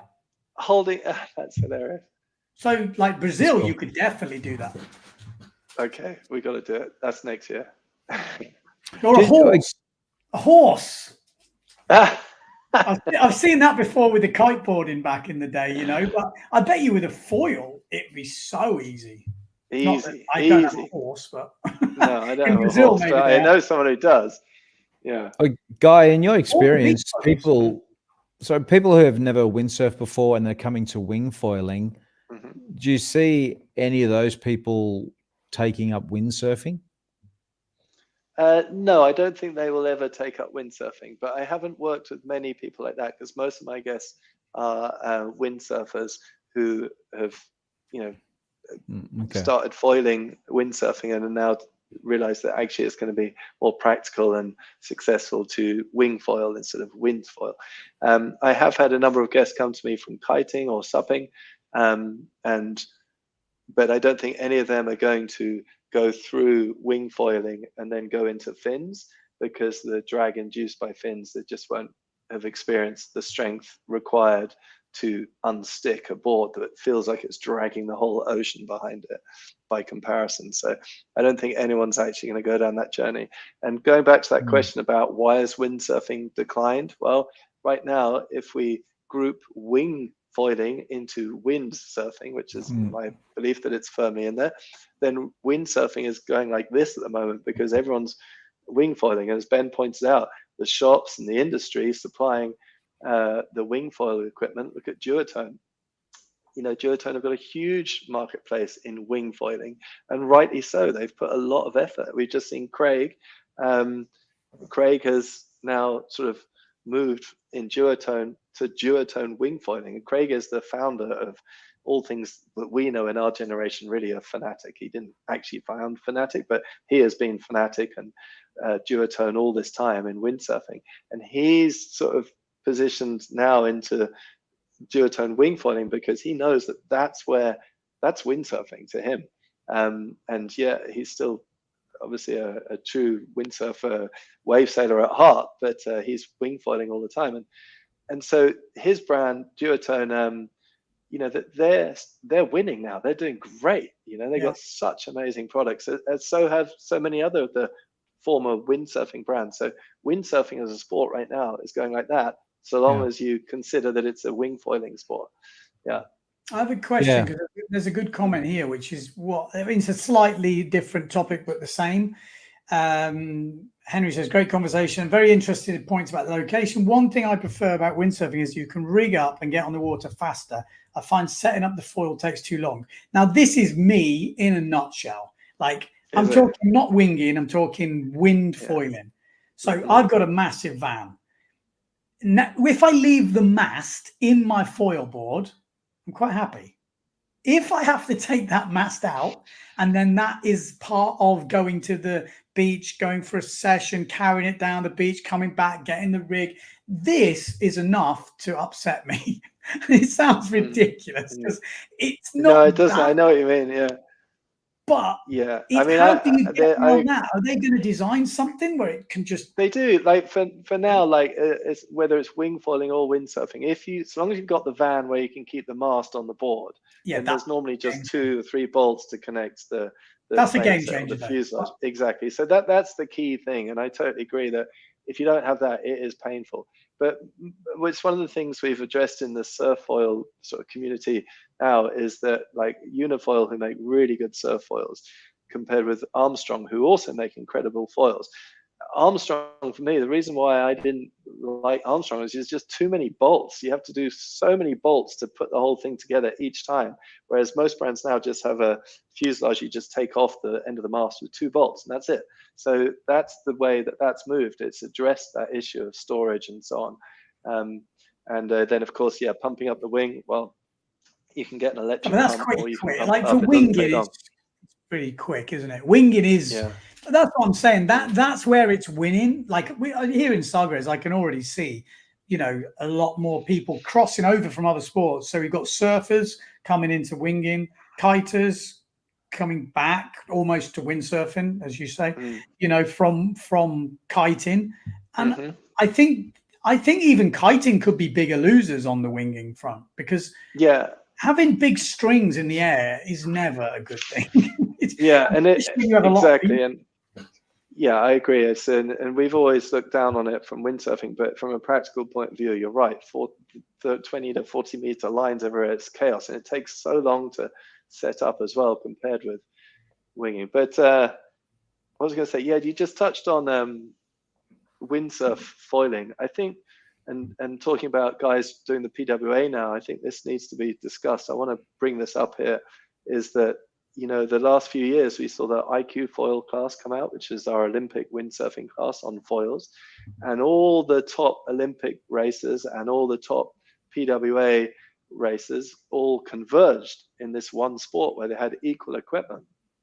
And now we are in the selection process for the top individuals to represent their countries at the games, and we've seen a lot of the top PWA stars give it their best shot on the IQ foil circuit, and a lot of them have got in, and they are the men.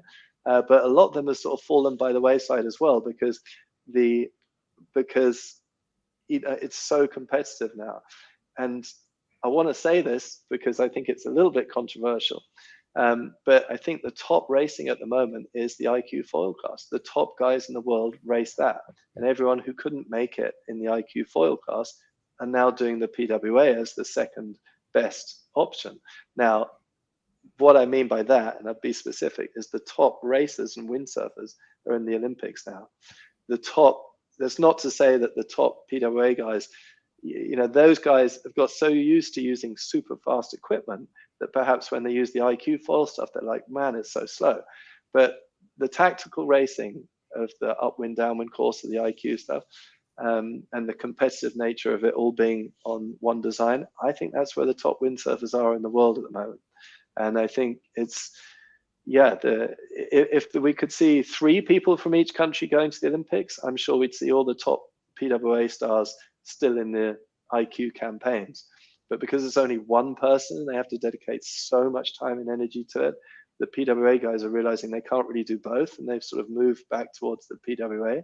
But I don't think, if I want to watch racing now, the racing I want to see is the IQ class. That's where the top guys are. That's where it's closest. So just throwing that out there. But it's an interesting topic, that, and I would agree with you in terms of, like, if you look And we just look at it factually. Like, I'll leave everything else out. We just look at the facts.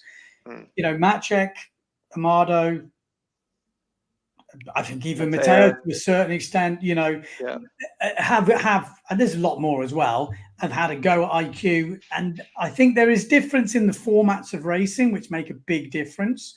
But Amado came back, and he's now just won the last 2 PWA competitions. I think there is definitely difference in the disciplines. It does make a difference, because then you look at Sebastian Kördel, who was a PWA top racer, but not actually winning events. He's been close, but pretty sure he didn't win any. But he's now, he was world champion last time. So to say that it's got the best racer in the world, if you look at Kördel for an example, he fits IQ better maybe. So I think it's not as clear as that, but I there's some good IQ racers, because then you look at Benedetti, who wasn't quite making it in the IQ, and he's actually coming to PWA and he's smashing it, you know, finished 4th or something at the last event, or 3rd even. I think it's a lot closer, because back when I used to do the Olympic stuff, it was Mistral 1 design. The difference was just insane, because to be in a good on a Mistral 1 design, you need to be 68 kilos.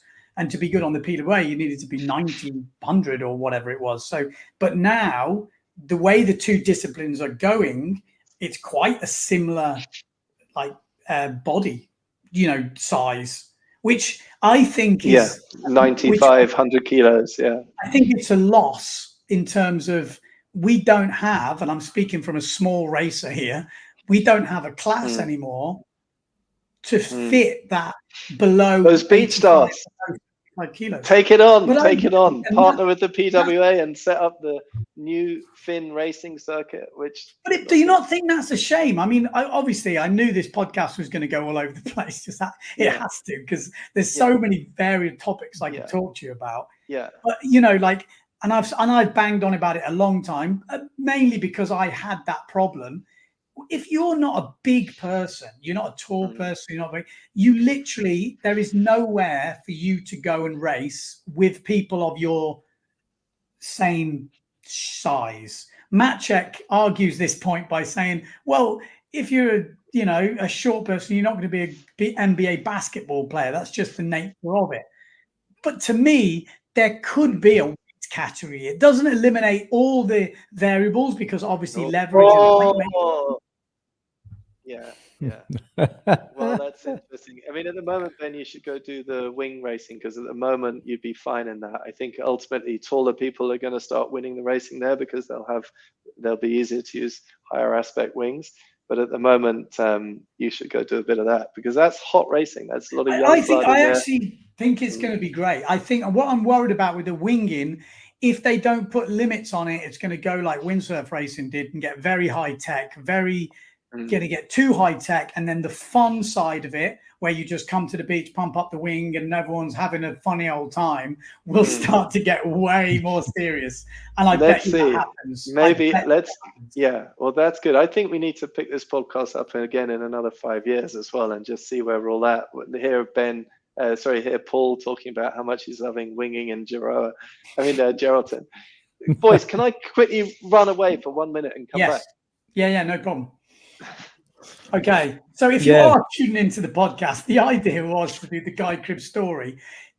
It's very difficult, because to do the proper Guy Cribb story, I think we'd need about 20 hours, because he's got so many good stories as well. And it seems a shame, but also good to be talking about the winging and foiling right now, because I know he's super passionate about that. But it is also a shame that we miss out on all the gold stories, because he has got some insane stories. Yeah, no, it's hard to wrap up someone's life in a podcast, isn't it? I'm also interested in people's comments here, because there's still quite a lot of, I mean, we are on a Windsurfing.TV podcast, but there's a lot of people out there that just are not convinced about the whole winging or foiling. No, but I think totally didn't say it to Cribb, but it's the same. The feeling of foiling is not the same as the feeling of Finn, just normal windsurfing. And whatever you say, it's more efficient. Yes, it's been some great racing this year. Yes, but it's not the same. And that's it. It's like, I could put a different spin on it, but I don't think I should go there. Yeah, no, I think the problem is that you and I, Ben, and Guy for that matter, although he's obviously gotten super into foiling, but as someone like you, you're just so into windsurfing that doing something other than that seems like a heavy compromise or something. I don't know. You kind of like, well, I'm you're getting so much enjoyment out of it, so it's like, what? Yeah, I don't I mean, know. I'm spoiled, and this is my biggest problem. I don't think it is, but I think for everyone else, and it is difficult for me because I have literally got everything. I have got everything. I just started, like I don't know, you wouldn't have listened to the last podcast, Guy, but I had Finn Knorr here who did the Knorr stick. He has gone 180 switch from foiling is a load of shit to this is the best thing ever. He's totally hooked. He's into all the gear. He's into fiddling, twiddling, and he was here for like a week. And we were hanging out, and I get on really well with Finn. And I'll be honest, just hanging around someone with that much enthusiasm makes me excited for it. Like, I'm someone who, you know, I like to do lots of different things. I don't like to do the same thing every day for the rest of my life. I like to mix it up a bit. But just having him here and saying to me something like, okay, we meet next year in the Deafy Winds, winner takes all, you know, and little challenges like this just spark my interest. So I ended up getting my foil sail out, which I didn't use because the first time I got it out, there was no cambers in it. And I've got the cambers up my slalom sail, put it in. I was like, okay, let's give it a go. Night and day difference. The foil sail was like the difference between foiling with a normal sail on the foil and which I knew, but I didn't know, because when I did it, actually physically did it, man, I could go way faster. I was way more comfortable. I could feel that thing. I've just ordered these 40 odd centimeter lines now, or whatever they are, because I was like, I can feel that position now because the sail pulls you forwards, like, and it just feels right. So I'm like, okay, this is a whole new, you know, zone I'm going into. So again, that's a whole new topic, but it's interesting how much difference that sail made. It was light. It felt like wasn't holding, you know, at all. Like you said earlier about a slalom sail, you need to create something to get that board up and going. Whereas on foiling, it's like so high aspect, it's just slips through the air.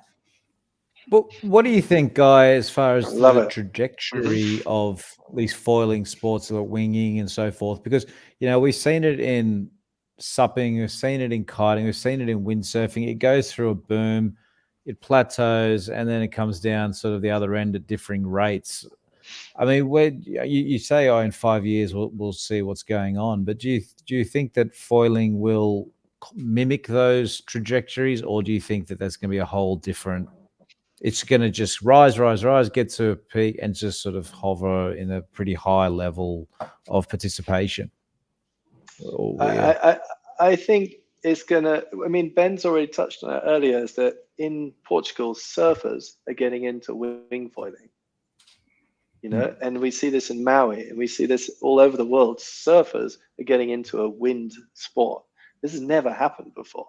Surfers never got into windsurfing, for example, for whatever reasons, but they're intrigued by this flying sensation, and they're intrigued by all these guys who are prone foil surfing and catching endless waves and making poor conditions look epic. So I think that foiling has really just opened up this door. I mean, 3 years ago, was it 3 or was it 4 years? 4 years ago, wing foiling wasn't even a thing.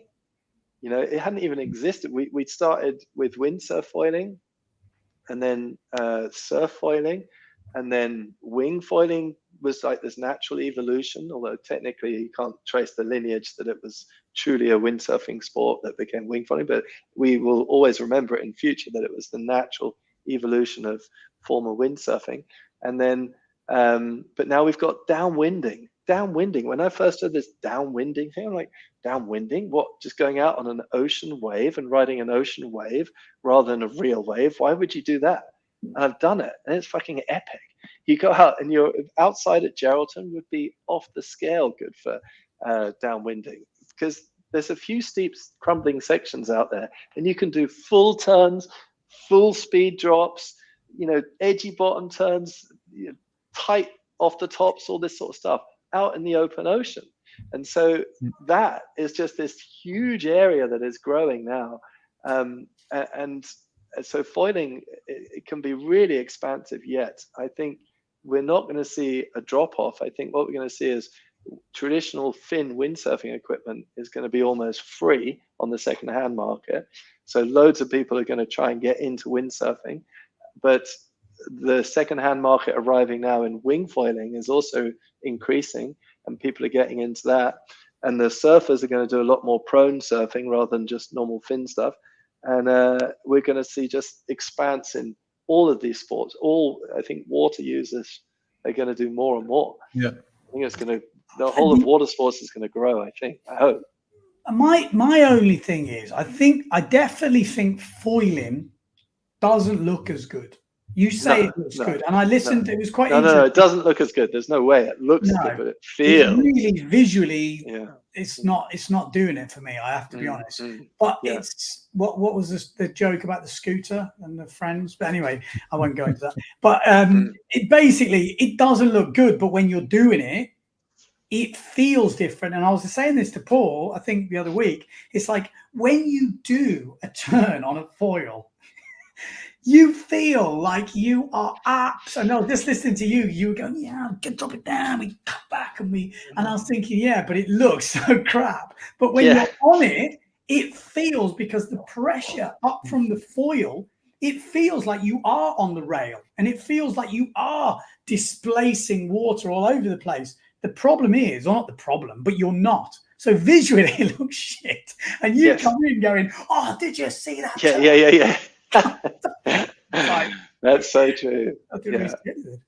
Yeah. And I think this is the thing with that downwinding, like you said, why would you want to do that? And I've kind of been on that same thing. And then I speak to friends who are doing just normal prone downwinding and wing downwinding, and it's the same thing. Their feeling of it is like you are carving proper rail to rail, and you're really enjoying yourself. But visually, it just looks like you're going down the swell line, donking around.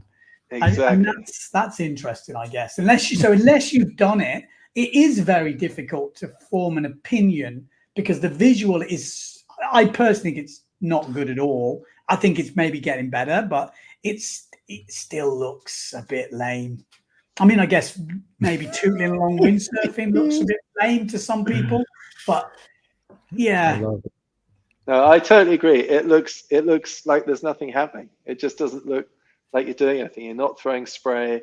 And for sure, there's moves in windsurfing that we can't like ever really, well, maybe we can one day do foiling, like big airs off the lip and stuff like that. Same as surfing. Like if you wave riding, if you time that aerial right, there's very few things on the planet as epic as that, because you're essentially, when the wave's breaking, you're predicting the future. You're predicting where is that wave going to break in 2 seconds time, and you're lining up your bottom turn to hit that moment. That's some form of epicness that we have in wave sailing that you just don't get in other sports. That to predict the future, predict this wave's movement and get your timing right, that's like beyond words.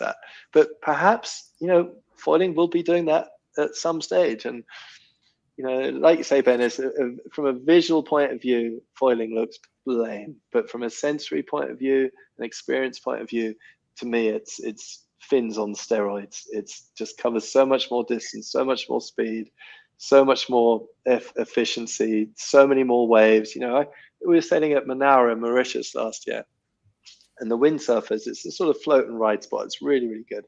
The windsurfers for years were sailing there, scoring loads of good waves.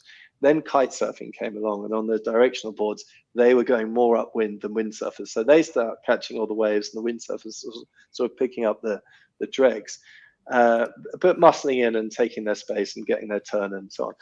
And then I was there winging, and I'm going upwind much faster than all the kites, so I can catch any wave I want. I'm only going out, like, I'm not even going really past the impact zone, tack onto a wave, ride the wave about 10 times as long as you could on a kite or a windsurfer, and then zoom back out and immediately ride the next one. I could get probably 10 times more waves, 10 times longer rides than I could in a traditional thing.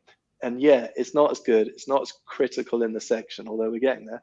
And it's definitely, there's no spray, but the amount of wave riding time is just immeasurable. But you could almost ride behind you as well, because you'd be so far from the section. Well, I was deeper than most of the kites. That's the thing. We're getting deep now.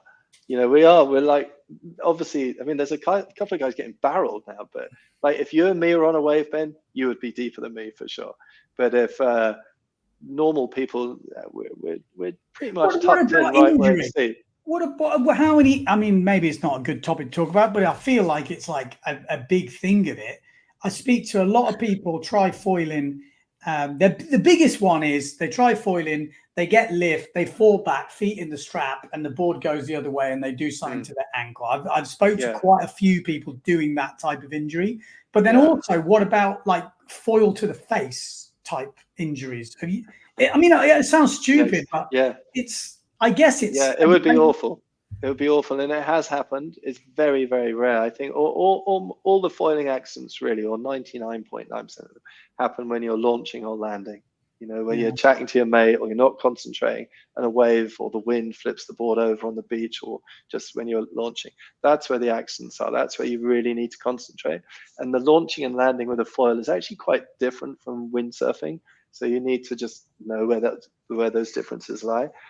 The foot injury you talk about using foot straps, I totally agree, and maybe people start using foot straps too early with wing foiling. Okay. But the cuts to the face, you know, it is a danger. But so's motorbikes, all sorts of stuff has dangers, and somehow with our alertness in the moment of wiping out, we escape that. And if you're always holding onto the wing, you know, the wing's pulling you away from all the chaos normally as well. So rather like windsurfing, where you always hold on the boom and then you can't really get hurt, then it's very similar with winging. I've been fortunate.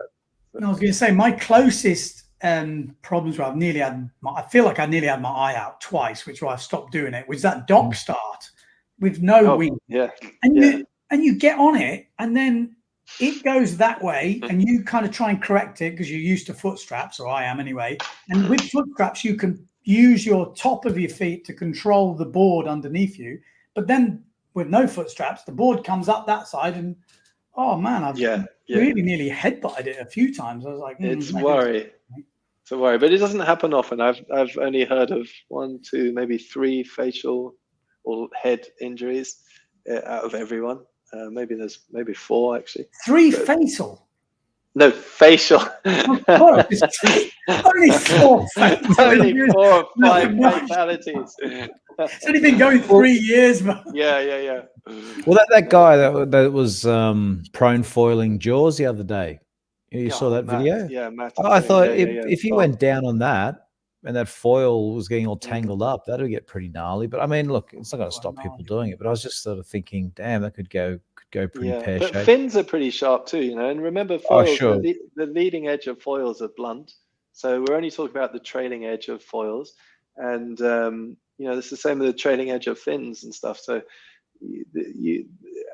there's not been that many injuries. The injuries have happened on the beach or water starting.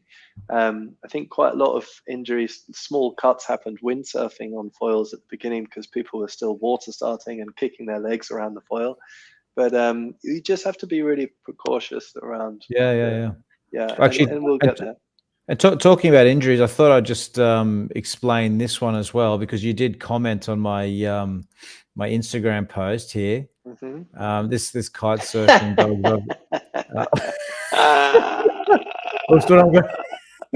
Have you got the sound on? The sound. That was hysterical. I can't do the sound, but I thought I'd just explain this to anyone who may have seen it, because I think there was a slight misconception here. But this was my take on where I saw, just as a general, the windsport market. You've got windsurfing dog who's basically been getting hammered by kite surfing, but now wigging's coming up the rear and giving it to kite surfing. So I don't know, some people sort of took it as if I was dishing all the different sports. This was more to do with the market. Anyway, I saw your comments on it. Okay, I love it. Yeah. Anyway, Yeah. Brilliant. But Well, winging, I'm actually happy that winging has taken some of the wind out of the sails of the kiting. It's cool. I think it's. I was just up at Nalu and I was surprised. There's only one kiter up there. I don't know. It just Really? seems, Wow. yeah. So Why? it was. What were they doing? Are they winging now? Well, I didn't actually see any winger there either, but I do think that quite a few kiters have gone to winging. Mm. You know, and I think the other thing is they don't need extreme conditions to have fun. You know, Exactly. so that's cool. You know, they think, oh, what do I need to go Nalu for? I can just go in my rolling swell out the front or wherever.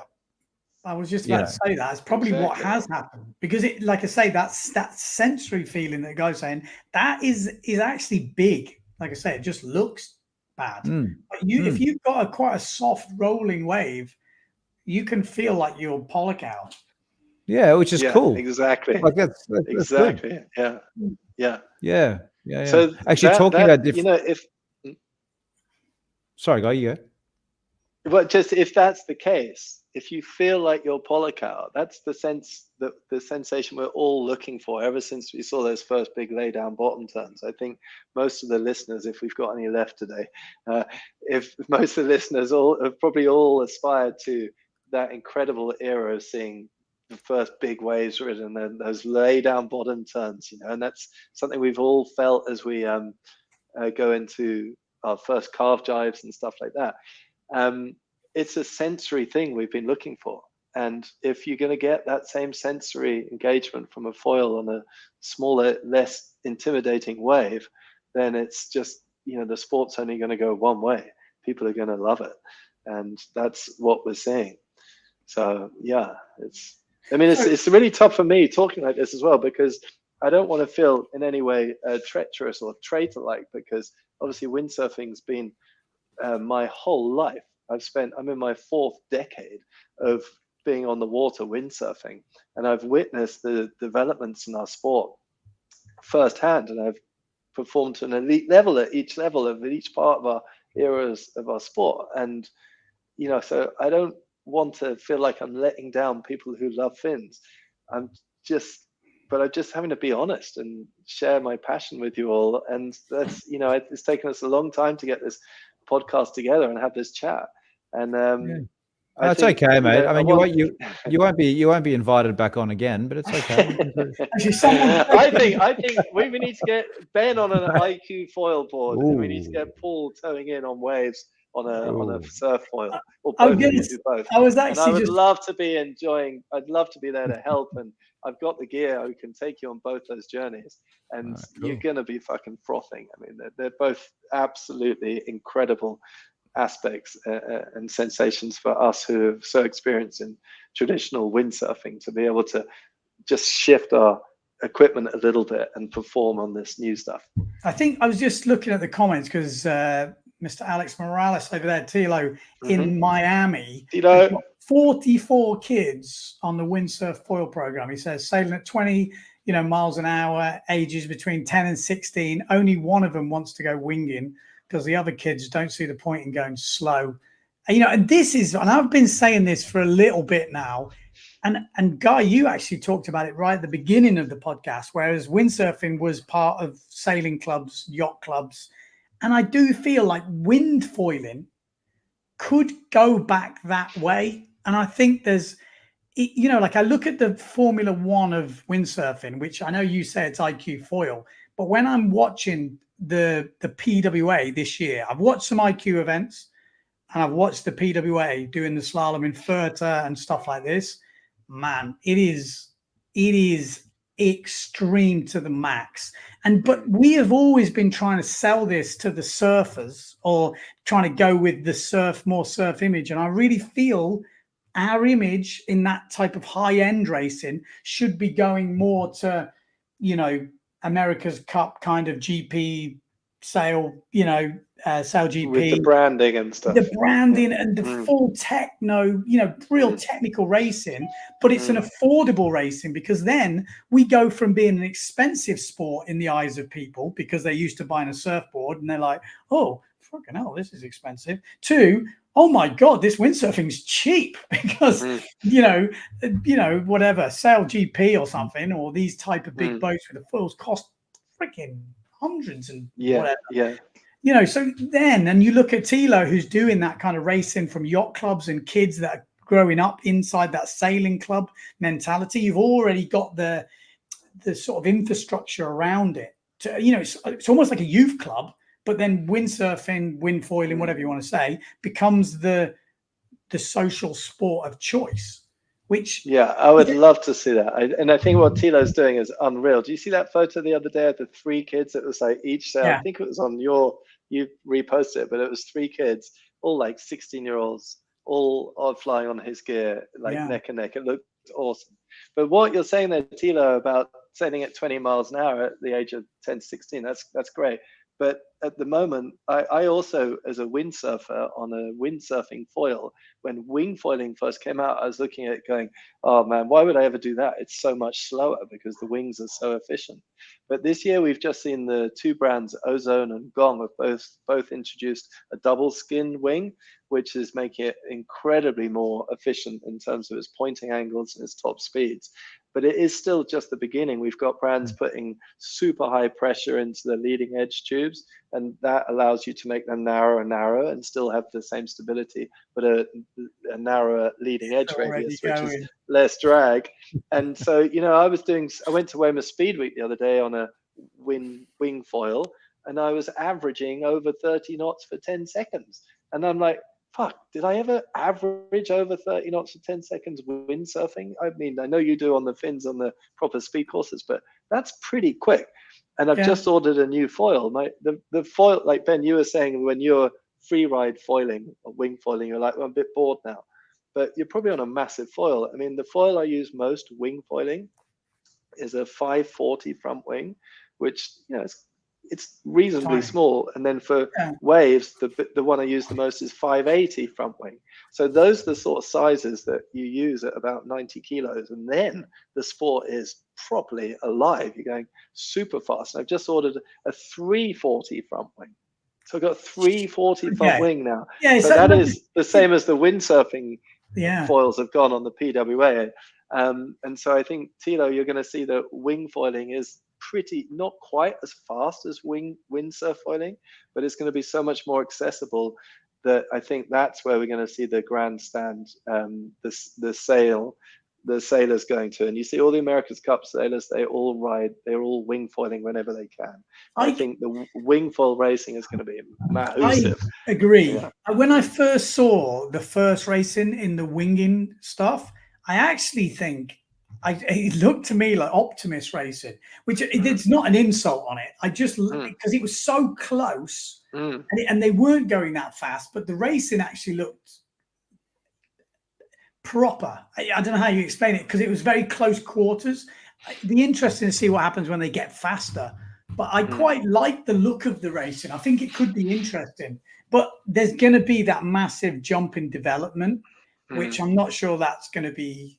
You know, like we saw it in windsurfing, whoever's got the newest foil, whoever's got the newest wing, and it's kind of more driven from that rather than who's the best, which is cool as well. But it'll be a few years, I think, before it settles in. And then I'm worried, well, not worried, but I think it might go down like the windsurfing route where the cambers, the monofilm, the small boards, and it gets super tech super quickly, and then people are going out on this foil, which now the benefit of going on a foil is you foil and you're having fun and it's easy. And then they listen to you on this podcast and go 540 front wing, right? Okay, let's get it on 540 front wing. And then they're like, fucking hell, I'm not even foiling anymore. And I'm like, exactly. It's not windy enough to go foiling. It's shit. It's only 15 knots. You know, does it go down the same route? I mean, it can do. I mean, hopefully it won't, because we've got other things to compare it with that we didn't have back then when windsurfing went down that route. It was very introvert at the time, windsurfing, and we were making equipment that was faster and faster for a very, for a big world racing scene. I mean, technology is there and new materials are coming, but at the moment the class rules are that it has to be an inflatable wing. And whilst the class rule is that you have to inflate your wing, then I think it's always going to have an element of user friendliness about the rig at least. Yeah, it's difficult. And I want to go back and just your point about the PWA racing being so exciting. I totally agree. That slalom racing on the foils is nuts. But I think it's partly because it's a short course. It's a 5 minute. The commentator definitely revs it up. No, credit where credit's due, Ben. You are bloody good at that. It's so good. But they're a 5 minute race, and so everyone is going to be neck and neck. And the IQ class, when they do their slalom racing, they only do it when the wind is sub sort of 15 knots, and so it's a light wind race. And but they have about 20 or 30 people on those races, and that does look good. But that's neck and neck. But yeah, the PWA stuff at the moment, 40 knots in the middle of a race on a foil, ready to explode. It is amazing. And also credit to Amada and Maciek and Matteo and people who have moved out of the IQ class and back to the PWA. I think it is partly because it's so competitive in the IQ foil class, and not that they couldn't have made it. It's just that they've made decisions that they want to be on the latest and greatest next gear rather than being stuck on what already feels like really old-fashioned foiling gear. So they've made their own decisions, and accept that they are the world's best, or equal to the IQ class. I should be clearer on that, rather than earlier I was saying controversially, then the IQ guys could be argued to be better. But like you said, there's no real way of defining it.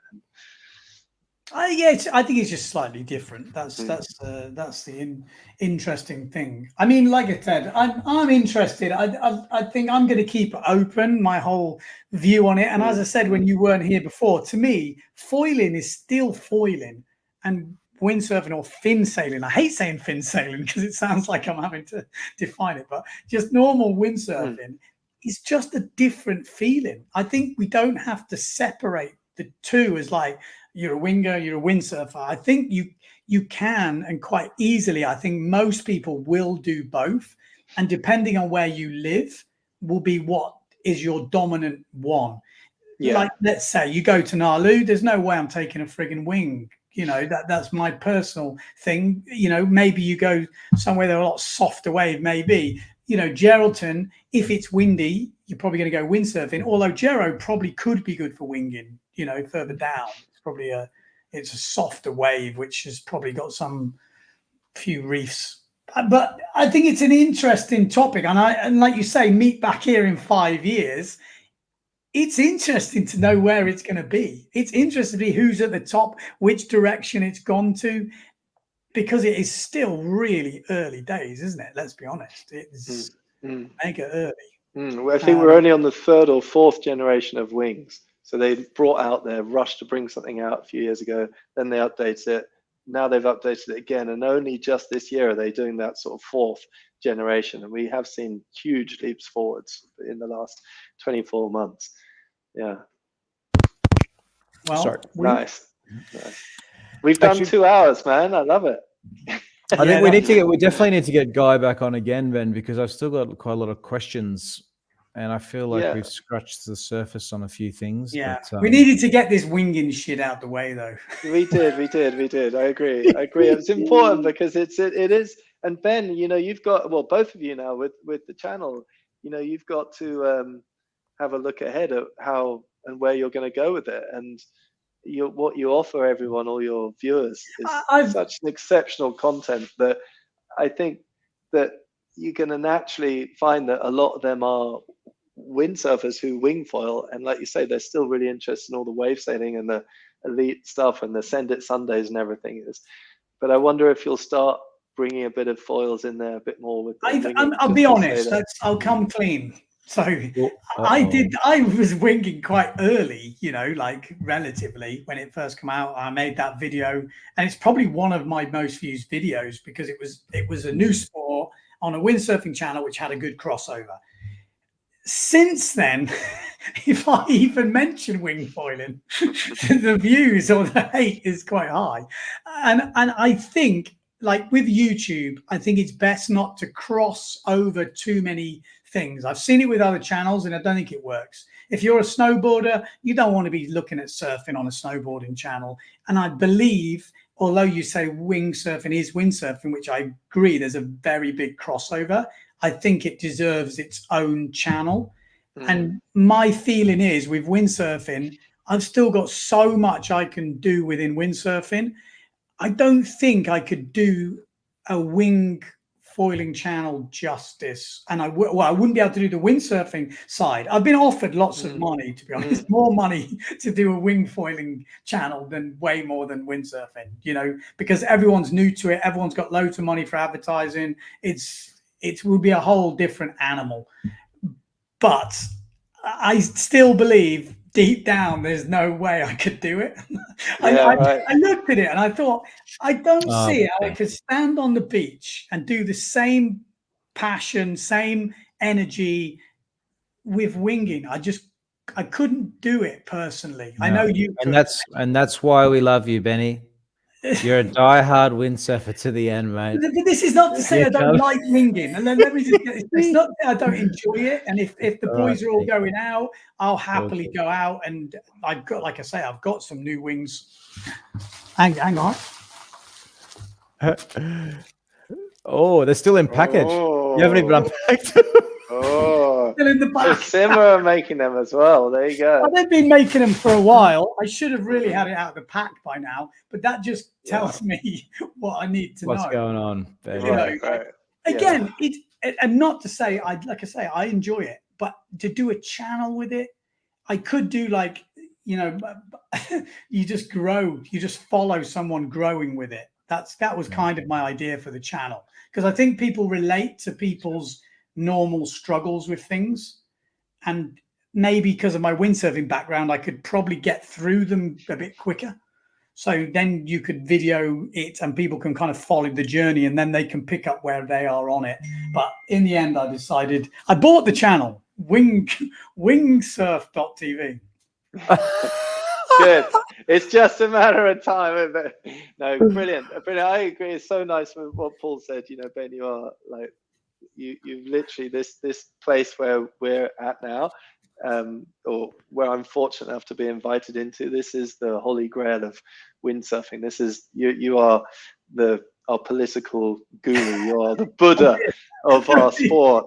Yeah, and you are literally with Windsurfing.TV. That's what it's, the sport. This is where it's at. The viewers that you have on your channel, they are the fan club for the greatest sports presenter we've had. So it's absolutely brilliant. And yeah, you don't need to make any shifts. But I would love to invite myself back sometime, and I definitely want to go ice sailing with you, Ben. He wants to come back and try and convert you again, Ben, but we know you can't be converted.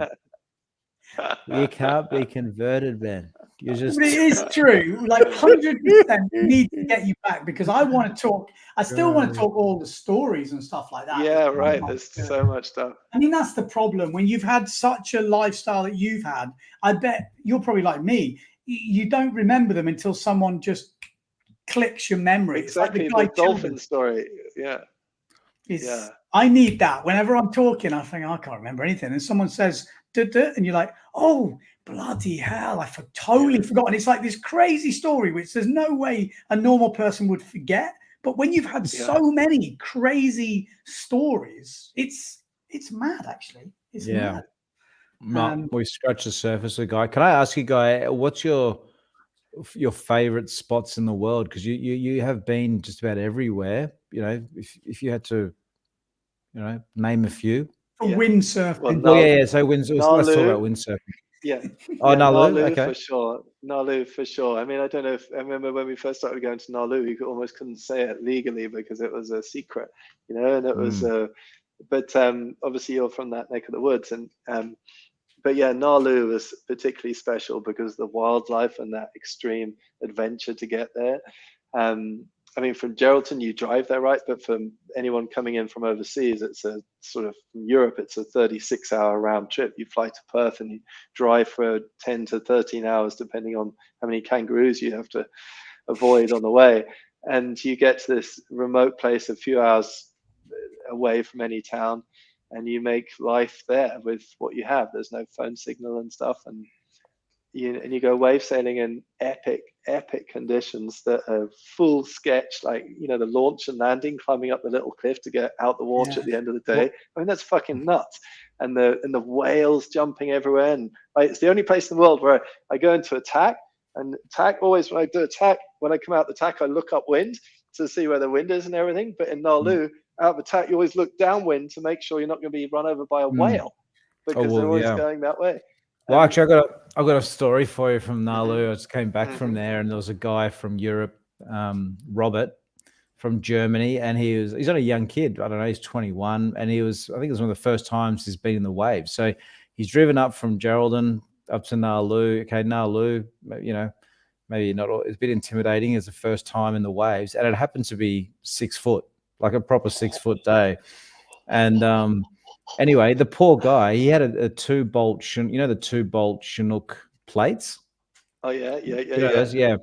And he thinks, but he thinks that in his excitement and just nerves, he forgot to do up one of the bolts on the 2 plates. Yeah. So he's out the back, at the back of the waves, and it snaps off. The plate snaps off. I was sailing. To be honest with you, I had my own issues because the wind was pretty gusty, and I had a small board, and I was struggling to get upwind. But I didn't notice. But his rig came apart from his board, so he's out the back of Nalu, 6 foot sets, bommy just downwind. You know what it's like with the bommy downwind. If you get in there, you're pretty much almost dead. Yeah.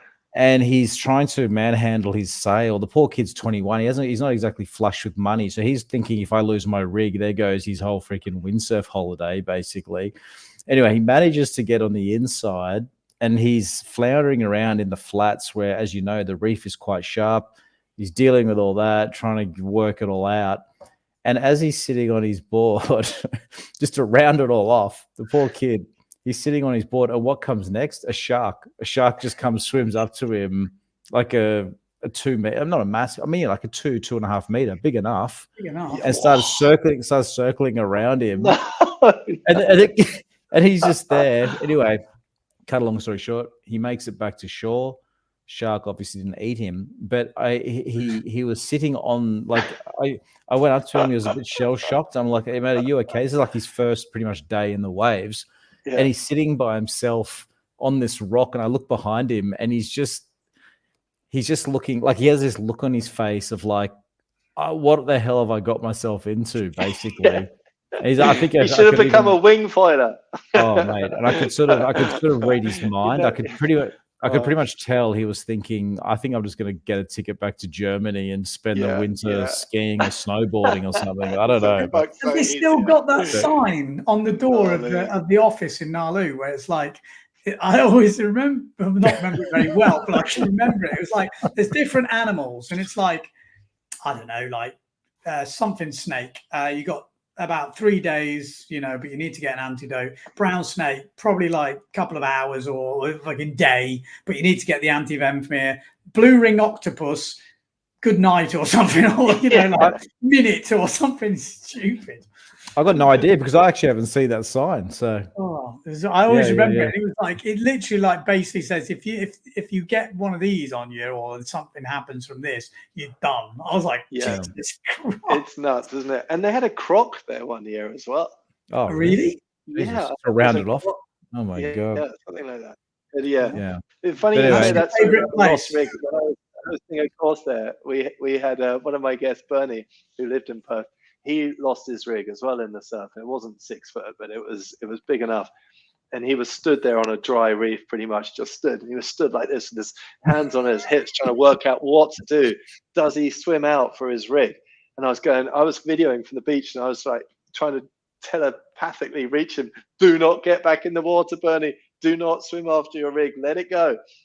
But it's like brand new carbon boom and all this stuff. And he was trying to work it out. And his board and rig were together. It was his whole gear. It was just him left on the inside, and his gear was going towards the bombing. And I could see that if he got in the water now, he would meet his gear just when it got to the bombie. And for people who don't know the bombie in Nalu, it will absolutely obliterate everything, and you'd be lucky not to drown.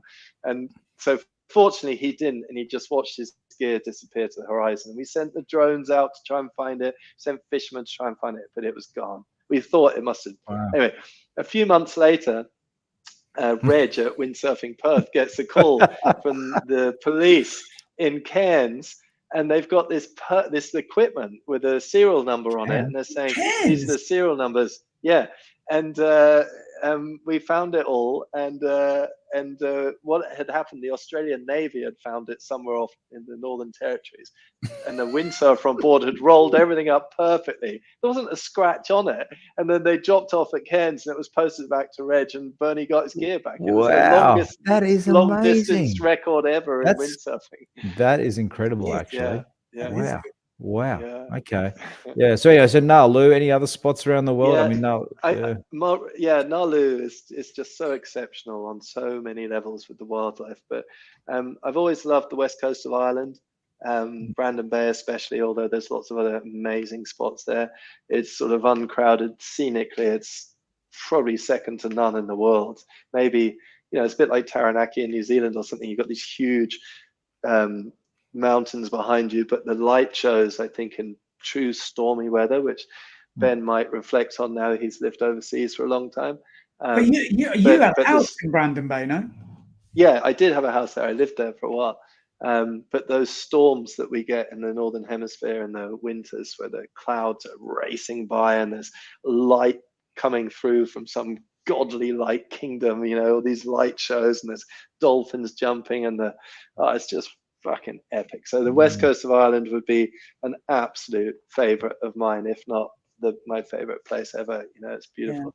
But Mauritius has recently, I've fallen in love with the waves and the conditions there, again partly because of the sea life. The water's clear, there's fish and whales everywhere, and just to be out there. This is something that I was on an interview earlier this year on a podcast. They were really fascinated, and I was fascinated in it as well. What we take for granted, like Paul, you chatting about this kid, who you're rescuing in Nalu, and you were fine. Yeah, there's a shark there and all that kind of stuff. You see it all the time. Most people probably think the three of us are fucking nuts, just sat here chatting about, oh yeah, there's this shark circling. Yeah, well, it's only a shark. But we're so fortunate to have been so deeply engrossed in nature by virtue of our sport for so long. And in a day, in these days where so much of life is spent on screen times and stuff like that, we're incredibly fortunate. And I think we should celebrate that as windsurfers, surfers, foilers, whatever you are. When we're out there harnessing nature in the way we do, and when we get so deeply involved in the storms and the sea, we're incredibly fortunate. I think it rubs off on us as people, makes us a lot more human, and we're very lucky. So I don't know, I'm sure you agree on that. Amen. We're preaching to everyone here who they all know that. But it is an interesting point. I mean, I get it a lot because now I'm living in, obviously here in Sagres. The scenery and all the stuff around here, like and especially when you're in surfing and you look back, you get such a different view to everyone else from the beach. Because from the beach it looks epic, but from the water looking back is always just insane. Which is why this whole foiling thing is now, foiling's always been there for me, but it's definitely, like I said about long distance going around the coast, this has definitely got bigger in my brain recently about doing some more long distance stuff and getting a few of us together, because this is kind of what I used to do with the longboard stuff, bringing it right back in. Exactly. And I used to really, really enjoy that. And then obviously shortboarding with the fin hasn't got that, because if the wind drops a bit, you're then screwed, you can't get going. Whereas with the foil, you don't have that problem. Even if you drop off to no wind, you can still slog back in, like a longboard, because you just sit on the rail, sit on the foil, not foiling, but you can just always get your way back upwind. So I've kind of been, that's definitely that idea of doing more sort of cruising around the coastline and going on a bit more of a long distance sort of days trips has getting bigger, and I'm like, maybe I'm getting old. I don't know. Yeah, I mean it. Yeah. Yeah, I don't think. I think that's an interesting comment about getting old. I mean, I do think that one of the reasons why I've enjoyed foiling so much is it's made me feel very young again, because I've got so passionate about something in our sport, some huge technological development that happened just in time for an old man like me to make me feel like a teenager again. But also, Ben, I am getting old, and none of us are getting any younger, and sports that will keep us going and not hammer our body as quite as much as windsurfing on the surface did. Foiling is a brilliant example of something that we're going to be able to do for another 20 years. Yeah. Also, Yeah, Antoine Albo said the same thing on the interview with him. He didn't say it necessarily like that, but you could hear that's what he was saying. Basically, He's like, he doesn't even pretty much go on the fin. It sounds like anymore. It's not even a. It was like, I'm doing that, I'm doing that, I'm doing that. So when you see the top guys in the sport doing that, there's something obviously in it, I guess. Yeah. We'll see. Well, I'll lend you some fast wing foiling gear, and you'll be like, well, I've got some. I've got some coming. Actually, a 5 something front wing. I think that's what the Peterway boys are mostly using in that. Because I'm never going to go in the real strong stuff. So I think 550. You say that, but you're a racer at heart, Ben. You can't sell half speed. You've only got there's a 440 and a 550 or something. That's what's coming. And I've got a 6 meter. I'm already getting into it. Like I said, having been here for a week, I'm already I'm kind of keen. Paul, you're going to be running the show on your own soon. There's going to be a divide. Ben's going to go to the foil side of TV, and you're. I'll be so stubborn that I'll just be left behind, and everyone else will move forward.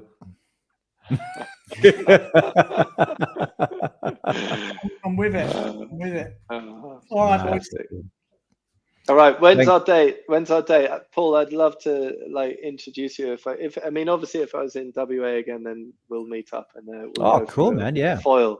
But I don't actually have it on the cards. I was thinking about coming to Nalu this year, but maybe next year I can. I don't know. Or maybe we meet in Mauritius halfway.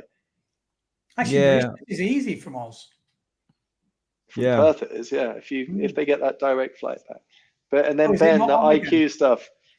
The IQ stuff, we just got to do it. You just got to do it. Come to Portland. Maybe I'll do it before the Olympics, just to give me. Yeah, you better hurry up, man. Yeah, I mean, what about next spring when it warms up a bit? Come to Portland. Do you ever come to England? Yeah, maybe. You should come to a clinic in Geraldton. That'd be cool.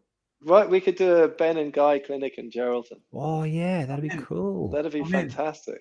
Let's do that. So cool. You can take the wing dingers. Before you go, just very quickly too, with your clinics, do you find that you can pretty much always fill them up? When you advertise it. I mean, what's the demand like for those clinics? Are they high, really high, or?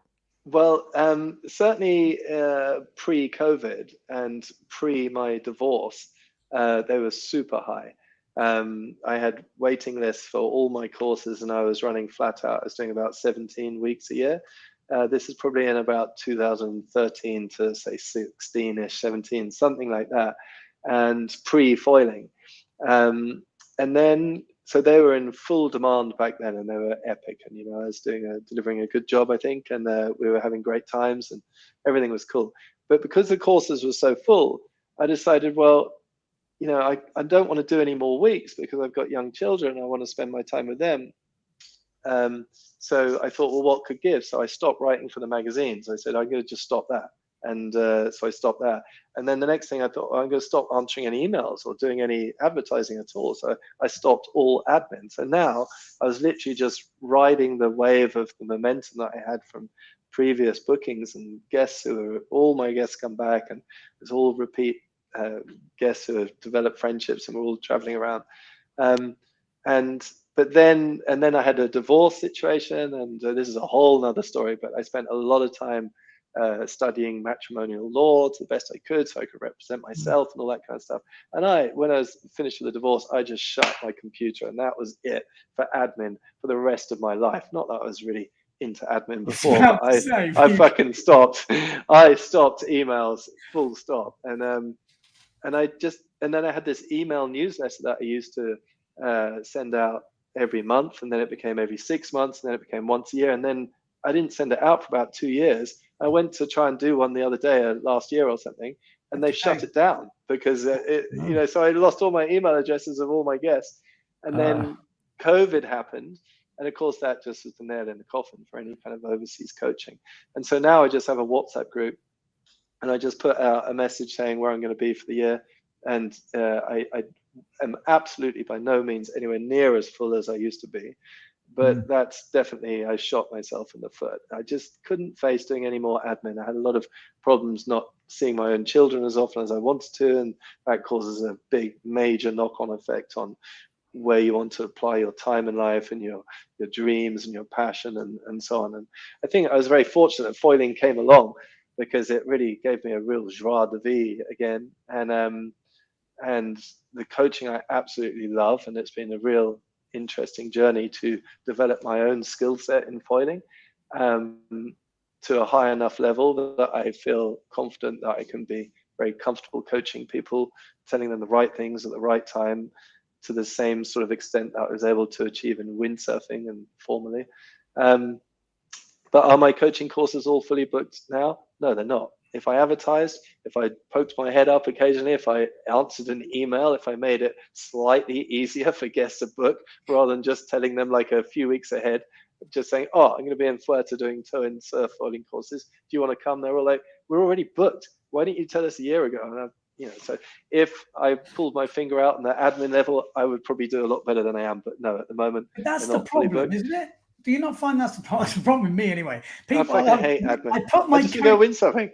No, but I put my coaching dates out to the email thing, and then and again, this is no slant on whoever emailed me back, but they said, "Oh, Ben, have you got the dates for 2025?" I was like, I don't even know what I'm doing next week, let alone like. And I feel exactly. bad because that just proves my life is terribly planned, and everyone else is like, they want something to look forward to, and I totally get it, but I just don't know. I can't commit that far ahead. It's impossible. No, I get it, because we're windsurfers for 4 decades. We've always been like, we're not going to commit to anything until we've seen the forecast. And so we've always put windsurfing first, and that's still to this day. I mean, the way I felt like a kid again the last few years learning to foil, that just comes first. And so no, I haven't done any admin. I haven't actually told anyone my course dates for next year beyond February. Yeah, which is ridiculous. But it just doesn't seem natural to do that. I agree. It might be windy. Okay, so this is a different topic, but so I get lots of people asking me for coaching. The only coaching I do at the moment, I've done a little bits everywhere, but mostly Cape Town, because I know I can always find wind. But lots of people say, we want to do some stuff in Europe. I'm like, how the hell do you fix a date in Europe? Because I know this is not realistic, but I would hate to do a clinic where people pay and there's no wind. It would kill me. Be like, yes, I can talk to them for a couple of days or whatever, but it's not really what I want to do. You really want to get guys on the water and girls on the water. How do you get around that? Like, I always write back and say, well, maybe we do one like on a forecast, like a storm chase, but then that's difficult for most people because they can't plan it. Exactly. And I tried some of those storm chases and they were quite successful. But I think there's a lot of European venues where you can choose, like for Ireland, for example. Ireland is a place that's got so much going on that you go there for a wave sailing course. I've hosted courses there probably for like 30 years or something crazy like that. And I'd go there for a particular week in the autumn. There's a good chance it's going to be windy. But if it's not, there's still loads of surfing, foiling now, loads of other stuff you can do. And to be honest with you, most of the coaching I find is communicated best on the beach anyway. It's very, very difficult to communicate once you're on the water. So a lot of my coaching was based on like muscle memory and improving technique and tuning and tactics, and so much of that we can practice ashore, especially with windsurfing. You want to see Actually, if I was to design a windsurfing course, we would have day one would be on the water in perfect conditions, everyone just having fun, and me getting the opportunity to see what they can and can't do. And then day two would be a full day of no wind, just coaching. Day three would put that coaching into practice with wind again. Day four would be no wind again. So the more no wind we get for coaching, the better, so long as it's mixed up with some wind. So I gotta say something now, because this is classic. Because I agree totally what you just said. But this is how our coaching goes. Day one. Okay, we just want to, and everyone's just got there to Cape Town. It's windy, it's wavy, and everyone's just like, Colin's trying to do a rigging up. I'm like, just let them go on the water, because you can see they've literally been in an office for like, and then they go out on the water, and then again, you're fighting for those quiet times where you can actually do some proper coaching. Because the problem is, most windsurfers, if they're on a clinic, yes, they want to learn stuff, but they also want to go sailing. You know, like that's the difficulty I found with not a difficulty, because it's not that bad, but you need to get them a little bit tired before they can then go. Okay, like you need to get it out of the system. Quite fun, really.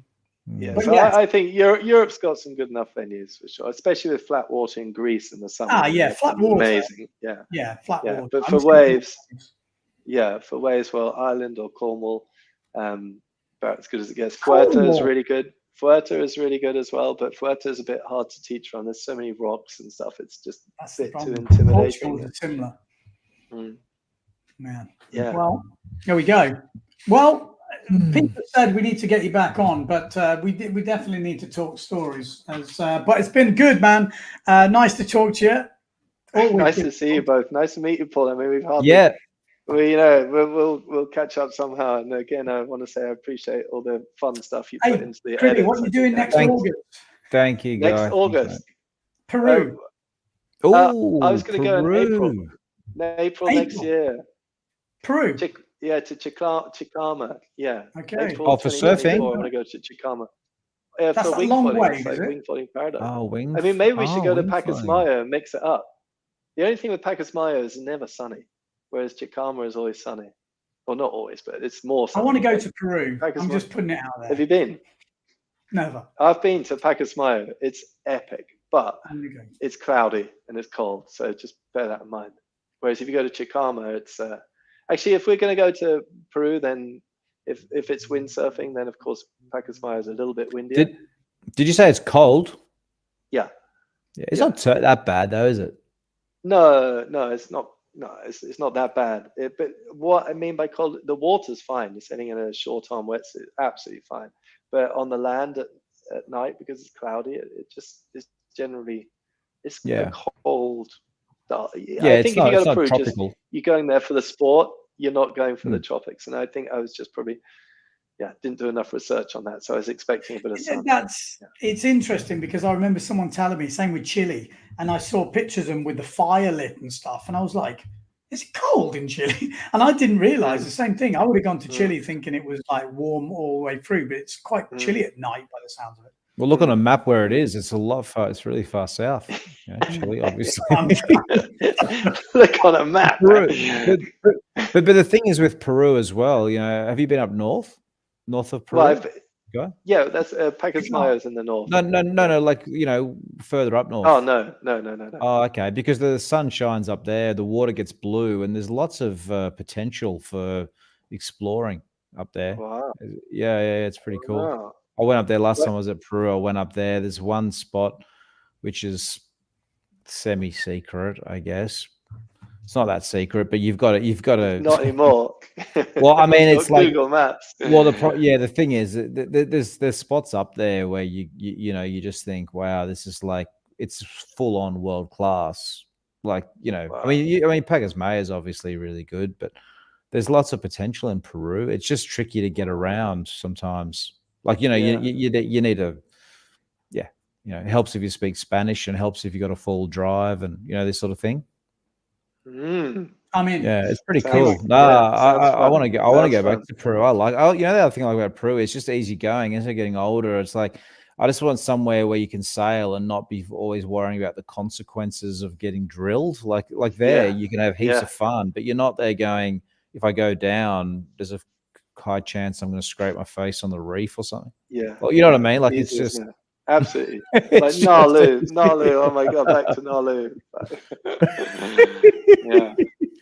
Anyway, I hope I see you in Peru. That'd be cool. Yeah, well, let's go. If you're I'm free in in. April is early season, but it's windy enough. April, I've got a race with Finn Noor. I Whee! know, I just seen him in the comments. Stream Factory, it's got to be. He's missed the foiling chat, but that's it. I'm done. Thank you Brilliant, very much, dude. Boys, And lovely to catch up. we'll And, for sure get you back on at some point. Thank you. Nice to see you here. All right, Thanks dude. everyone who've persevered through this 2.5 hours. Jesus. Done good there. All right, mate. Okay, man. Thanks, Brilliant. Ruby. Cheers, guys. Thank you. Leave it.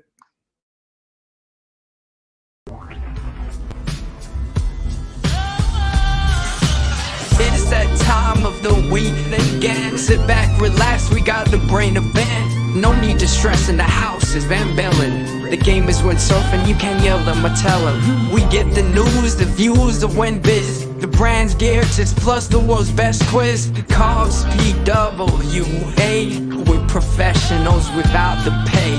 There's nothing in pole dancing that we won't chat. From tandem boards to a windsurfing cat. It's your one-stop shop for a laugh and listen. Tune in each week or you'll be doing the missing.